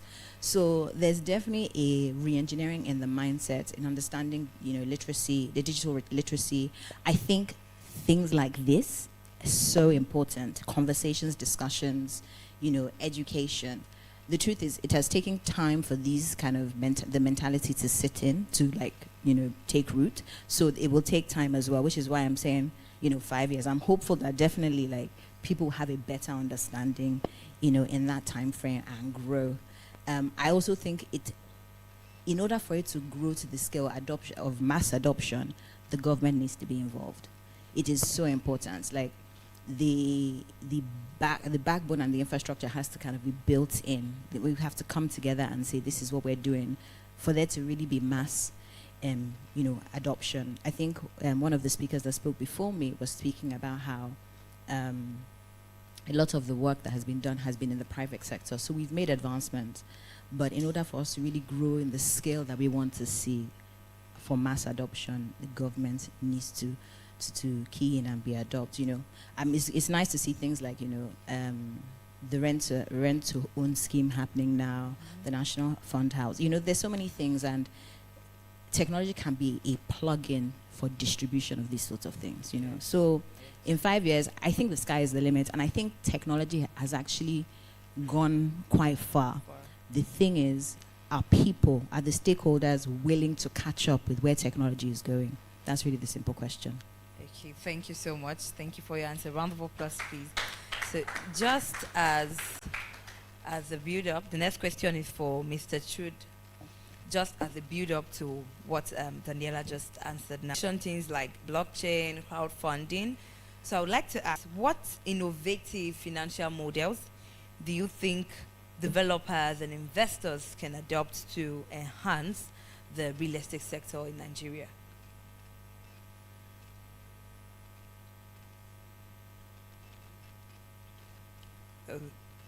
Can you? Okay, the next question is for Mr. Chud, sir. So I will go again. Mr. Chude, can you hear me, sir?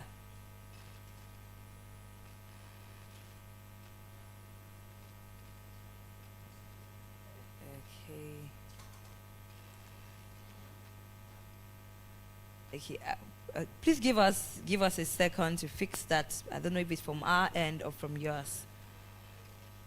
All right, so while we fix that, I would like to ask Mr. Oluwaseun a question. So, if you could implement one major policy or innovation right now, you have the ability to do it right now, right away, to improve the finance and real estate sector, the fusion of the two, what policy would you implement right away?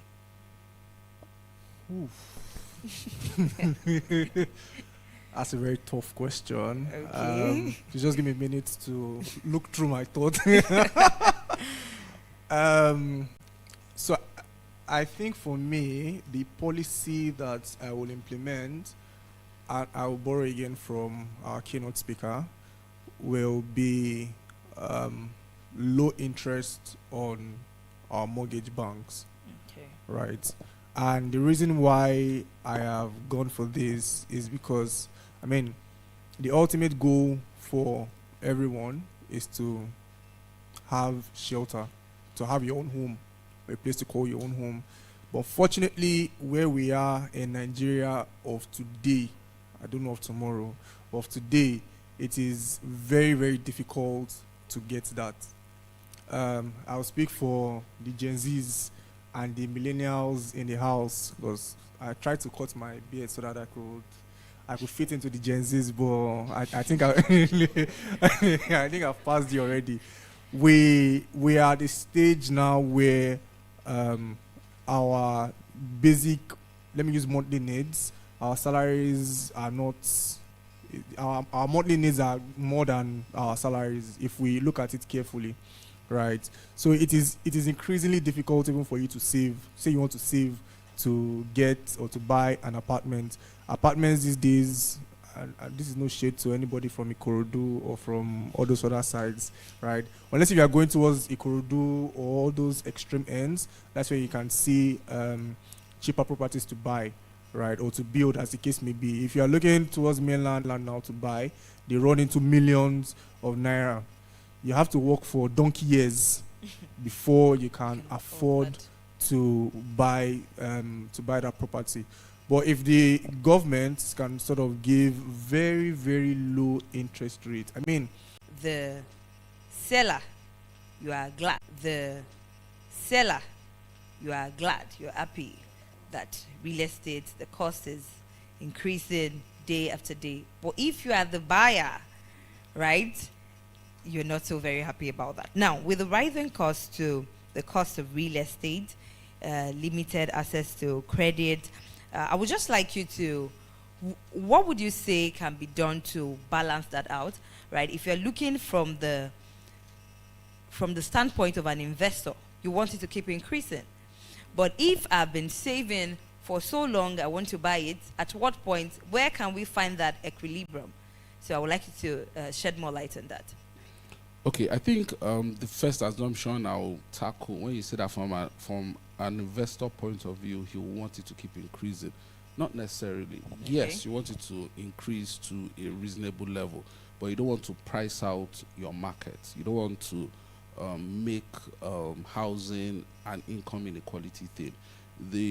One of the issues I have with real estate now is that you see a lot of activities with luxury buildings and all that, but you don't see for middle income, and you wonder who is the demand for this luxury and whatever. So investors are actually trying to get the best return, because if they didn't do that, people will not have homes, and people will not be able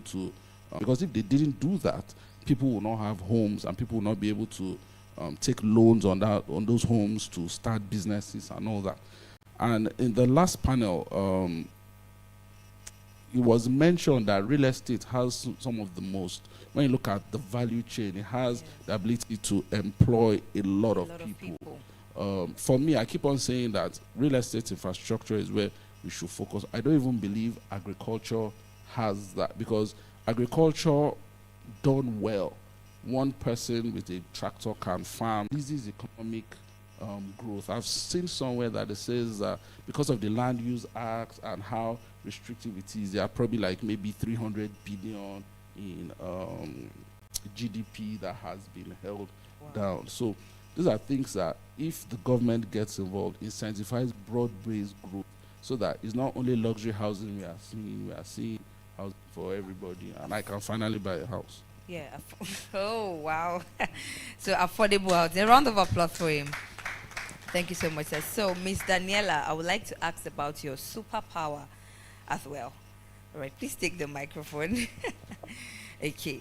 So, if you also had the ability to change something now in technology, ability to give one major innovation, right, that can in technology and real estate, what would it be? What would be that invention?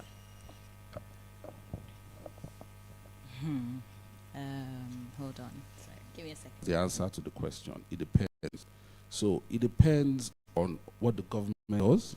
Depends on what the for me, that crystal ball, like I said, it depends, and comes with us growth. Thank you so much for your answer. A round of applause for him. Okay, so Mr. Sheon, I would just like you to give your final thoughts as to this discussion, harnessing technology and finance for real estate growth, real estate impact. Just your final thoughts as we bring this session to a close. Thank you very much. Thank you once again to the organizers of this very, very wonderful event. I think my finance is on one side, tech is on one. Finance is on one side, tech is on one side. We yellows, the other speakers have said also government needs to really, really show up. I know the Lagos State government are still trying. Recently, I think about last year, they were floating the idea of starting monthly rentals for Lagos State. That is in the pipeline. We don't know when that will happen. The federal government also has started to push out credit corp, so they are also going heavy on credit financing for Nigerians. We don't know when. Once we bring it down and there's a policy backing this, people can can build homes, can buy homes, and then it transfers generational wealth, you know, from one generation to the next generation to the next generation. And before you know, 30 years, you have to work. What that also does,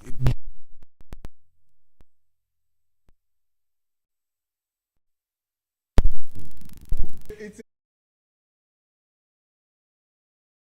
a creative way. We need to be, we actually need to be creative with the way we are going to solve driving is. But as much as the private sector is driving is, but as much as the private sector yellow, I don't know when there was no splits. As at 10 years ago, the credit scoring system in Nigeria was very, very terrible. Now if you come to us at Yellow and you tell was very, very terrible. Now if you come to us at Yellow and you tell us that you want to get rental financing, we'll credit check you. It will bring out all your details, where your income is coming from, your expenses, your this, and it gives you a credit score, which can then let us know the amount that you can access, right? So that's one creative way that we've been able to tackle. Some years back, we were able to tackle that. Another challenge we also tackle is repayment, collection. Like we rightly said, some people, I don't know if we forget, why you are forgetting forgetting that you are owing money is what I don't understand.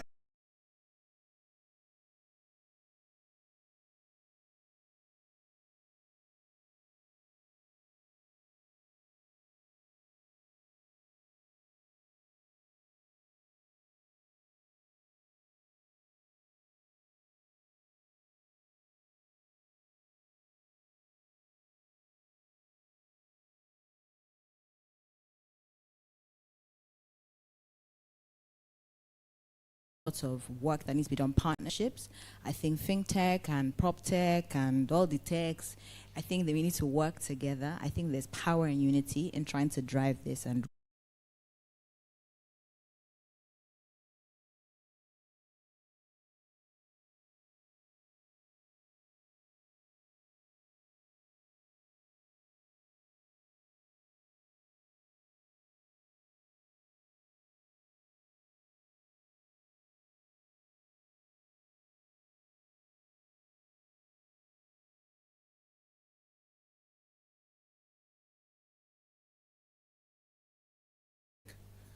with the government, everyone coming together. Daniela mentioned unity. One of our problems is selfishness. And the answer somebody gave me was, oh no, they won't make money with the low income. You know, the private sector will make money with the low income and medium. On the long run,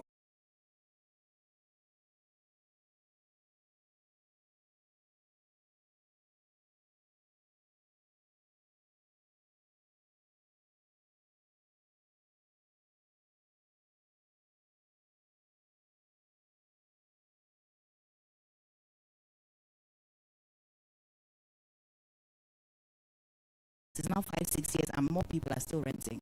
I know a personal story. I know a family member who doing well, do decent, whatever. They got to a point where they were like, homeownership, they can't now afford to buy what it is they want, you know. But if you're like first time, but if there are things that could happen, do you know, like there's so much. If we have government backing to sit down and look at this thing critically, you know, what are the tax breaks that can happen? Thank you so much. I love that during this session, our panelists have been appointed as government officials. Lovely, lovely. All right. The second microphone. Okay. Good afternoon, everybody. My name is Ayo Ogidon. I represent CESO Global, also in the PropTech space. So I'm asking questions pertaining to your platforms now. Sorry, Daniela, you mentioned before that you have dealing with these landlords directly. Do you have a great company? And it's legal, you understand. After all, they're helping you pay this money anyway, you understand. So it's there should just but then I've sort, you understand, and then so that when it's time to pay credit score, would that attract some form of credit score as well? Because if I have money up front, you understand. Thank you. Thank you so much for this question. In fact, maybe it's like you want to join the team. Because, I mean, okay, let's start from what? Yes. So we have signed a tenancy agreement. We'll sign that and we'll say we're locking this down for X amount of time. A long lease, essentially. So we have that. And we do that for this reason because you will know that in the last 3 years, rent has just skyrocketed. So we try and give those sort of, locking those numbers so that people can plan. It's very unfair, especially because you're paying month next month. Come on, it's unfair.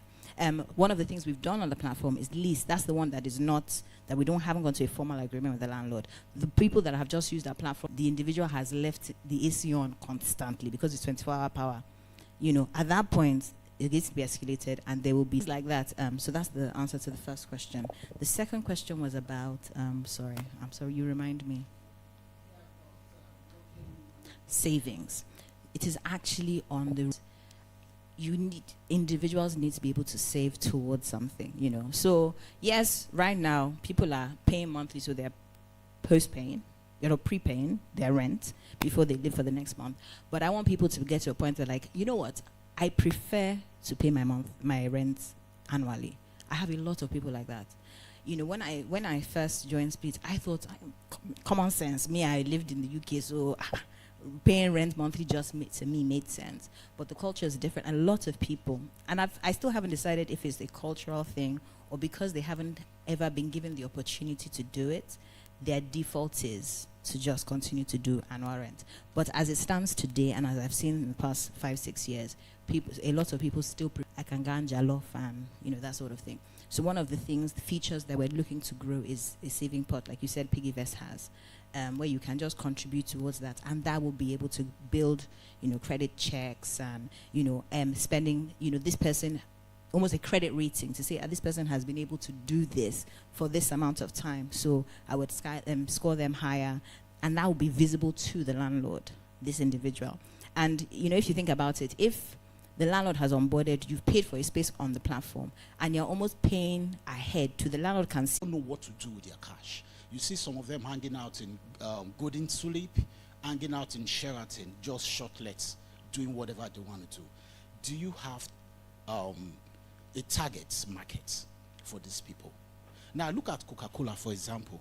They make, like, for example, 10 naira on each bottle, and they produce a lot of bottles. For on each bottle, they make 10 naira. Assuming they are producing 1 million bottles per day, they'll make money. What am I saying? The target market, we can target the youths, the young people. She said something earlier about the government incentives on tax, giving them the property tax, telling them for the next 5 years, we are not paying. You are not paying because you are a first-time home owner. It will encourage them.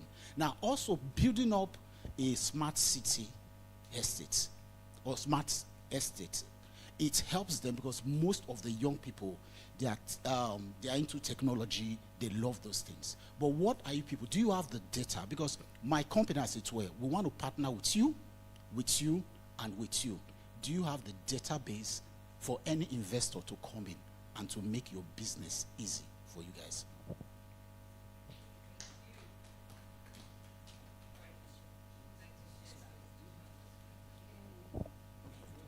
Okay, I can go first. I think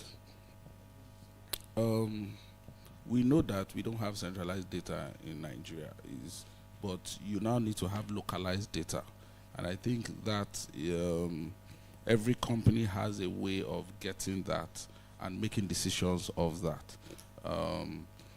At the end of the day, it's only time that and the outcomes that can show who is best at doing that. Usually, these kind of functions are central functions. You will hardly find a company that will say that's what they are going to do, collect data and sell. You might have that, but you are going to have to deal with localized data. That's my own experience. That's I think you've said it all. It's one of the challenges that we've spoken about here. Actually, data is not centralized, and I'm sure everybody sitting on this panel has at one point or the other had gotten investment and spoken to investors, as the case may be. I used to tell my bosses, one of the things I don't like doing is working on pitch deck. Right? Yeah, it is very, very tough. And the reason why I don't like working on pitch deck is you can't speak to an investor without data. You can't build a pitch deck without data, right?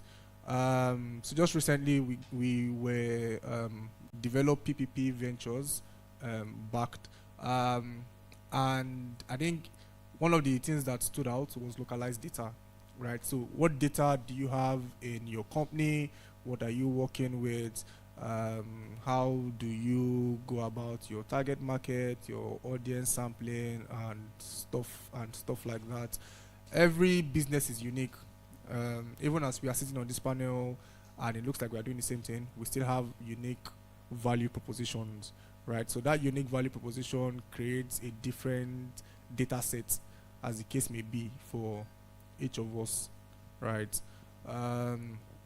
So I think for us in Nigeria, we still have a lot of work to do when it comes to data. I mean, if you check Statista, that's where you get data of most countries. If you look for Nigerian data there, oh, it's horrible. It's very horrible. But we are getting there. I mean, for a while, this site we used to get data from in Nigeria was down for a while. They said they were working on it. NBS, thank you very much. Nigerian Bureau of Statistics, it's God that knows the data they are trying to put there.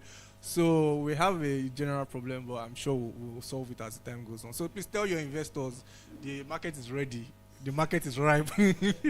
Any data they want, they should come. We will give them data, and we will work together. We'll talk about it. Sorry, just to add to that, there's a company called Estate Intel that does market data for the real estate market. So have a look at them, Estate Intel. Thank you so much. A round of applause for our panelists. It's been an awesome, very, very quick question. Okay, so quick one. Good afternoon, everyone. My name is Fashakin Benga Daniel. I work with Levitica Group, and I'm just going to play the devil's advocate in this scenario. So basically, with what everybody has said, now my question is, what if the person loses his job? So what happens to that agreement with the landlord? How does it continue, paying up the rent? That's number one. Then number two, over the discussion, someone said the private sector should look into low house costing, right? Like low housing. So for me, I feel like that part may not be possible or feasible in Lagos. Maybe in other states in Nigeria. But the way Lagos is going, and with the policies and both federal and states that is going currently now, because where do you want to build those houses? Is it in Eco Atlantic, where you buy at premium? Or is it, just look at what is happening to Jacondi Estate right now. Look at what is happening at the barracks that they are reclaiming. So, except everyone want to go to Ekpe and start coming from Ekpe, it's not convenient. So I still think it still has to go back to the government by fixing the infrastructures. For example, if you have a metro that is running from Badon or from neighboring states, a lot of people will be coming from those places, and probably 1 hour they're already in Lagos. So I feel government still need to fix power, fix the basic infrastructures so that people can thrive. So that's just my contribution. Then for the data as well, I'm also a data analyst. So for the data, for the investment, wherever, if you're interested, you can also reach out to me. Thank you. Thank you very much. Advertiser. Yes. You want to say something to that? Okay, said it all. All right. Thank you so much. And that brings us to the end of this panel session. Come on, celebrate our panelists. Let's put hands together for our panelists. Can we have Mr. Toby also come? Quickly take pictures, please. Thank you so much for being immense blessing to us. We really do appreciate you. Can we get Mr. Toby? Is it coming? Thank you. Are you ready for the raffle We have 3 winners here today, and 3 winners, and the winner will be going on with a brand new round of applause. Okay. Thank you. Who knows about the Ecopel at the Atlantic? Who knows? You do. Beautiful. So we're going to be choosing 3 winners. Hi, brother. We're going to be choosing 3 winners right away. Right? Courtesy. Monday, Friday, Saturday, Sunday. Those ones. No, but what she said, 1 winner. We're choosing 1 winner. No. Yes. DJ, play music. Something soft from yeah? Okay, 1 person is winning 2 nights.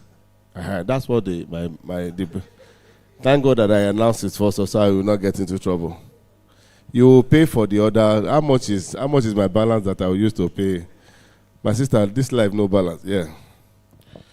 DJ, play songs. You don't have any song, something soft from Zazu. Yeah. Ma, please, ma, don't play something soft from Zazu. Yeah. Something, yes, something soft. Yes, yeah. I'm not part of the government. And continue.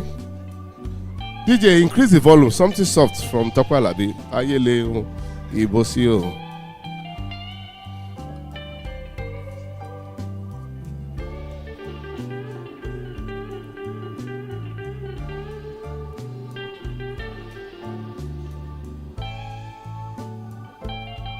Okay, I went to talk to the, yeah. Okay, so do we have our numbers here with us? Do we have our number? You didn't get a number? Yeah, actually, how we did it earlier on, DJ, thank you. How we did it earlier on, we announced, or we put it online, that if you get here before the event starts, the first 50, we're going to put you all, I mean, there was going to be a raffle draw for the first 50 that got here early. I think the people that got here early were about from 10 to 20 persons. So if you have the raffle ticket with you, a number with you, can you signify so we know that? Can you signify 1, 2? Yes, signify. Yes, signify. Signify. You can see that it's free and fair. Okay? How many people do we have? Just raise your hand quickly so that we can. Good. Please hold your number and know your name. Know your numbers, because as soon as I give you this card, it means you are the winner. Okay? Announcement?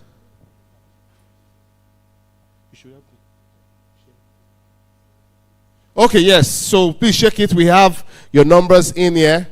I pray that, yeah. Mr. Toby, are you going to be, you help us speak it so you'll be free and fair. Father, do not allow me,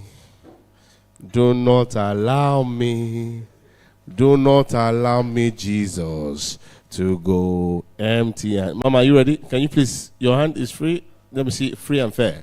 Are you ready? Please speak a number. Use any of the hands. You pick somebody's number. Ladies and gentlemen, the number is, it's a double-digit number. It's a double-digit number. And we'll go for a commercial break and I'll be back. Ladies and gentlemen, the number is, the number has 1. And the number is a number of a football club. Number 11. Number 11. Are you 11? Let's put our hand together, ladies and gentlemen. He's our winner. And he's my cousin, Please come. Even him is your surprise. That's your birthday. 11. What? 11th of what month? July. Let me see. Let's confirm before you're excited. 11. Can you see it? 11. Okay, how are you? Please come. What's your name? My name is Daniel Justin. Daniel Justin. What do you do? All right, I'm a nurse, and I'm also working as a real estate. You are a nurse. So do you have somebody nursing you? A relationship? My brother, you can talk. You're a man. Not actually for now. Not actually for now. Where are you from? From Kogi State. From Kogi. Let's make do of. Sir, I would like to, you're a Gen Z. Yeah. I would like to, yes. Yes, we'll like quickly take group photos if you don't mind. Can we please come quickly if you don't mind? Let's quickly take group pictures so that we'll come back. We want, in another 1 year, we want to have you as our facilitators come share with us how you've involved, how the things that you've learned here today. And once again, we appreciate our amazing sponsors, all our partners. AlphaCross, thank you so much for making this a reality. Let's put our hands together once again for all the, let's appreciate them, all the organizers. Let's appreciate them, please. If we're going to pay for this, I'm sure you know it's a lot. You pay over $2,000. You pay a lot of money to attendees, and it's free. And we even, we even got drinks. We got small chops. That small chops is the real small chops. I've been eating small chops, but this one, is the real small. Can we please come take pictures quickly so that if you live on the mainland, the road will be free now. If you are going towards Ajah, the Lord is adjacent,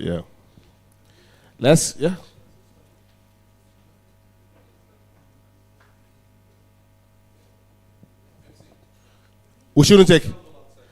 Oh, there's a media wall outside. Okay, so we can use the media wall outside. Let's use the media wall outside. That one is better. Thank you so much. And DJ, give me something soft from Olamide. Yeah. Thank you so much, man. Thank you.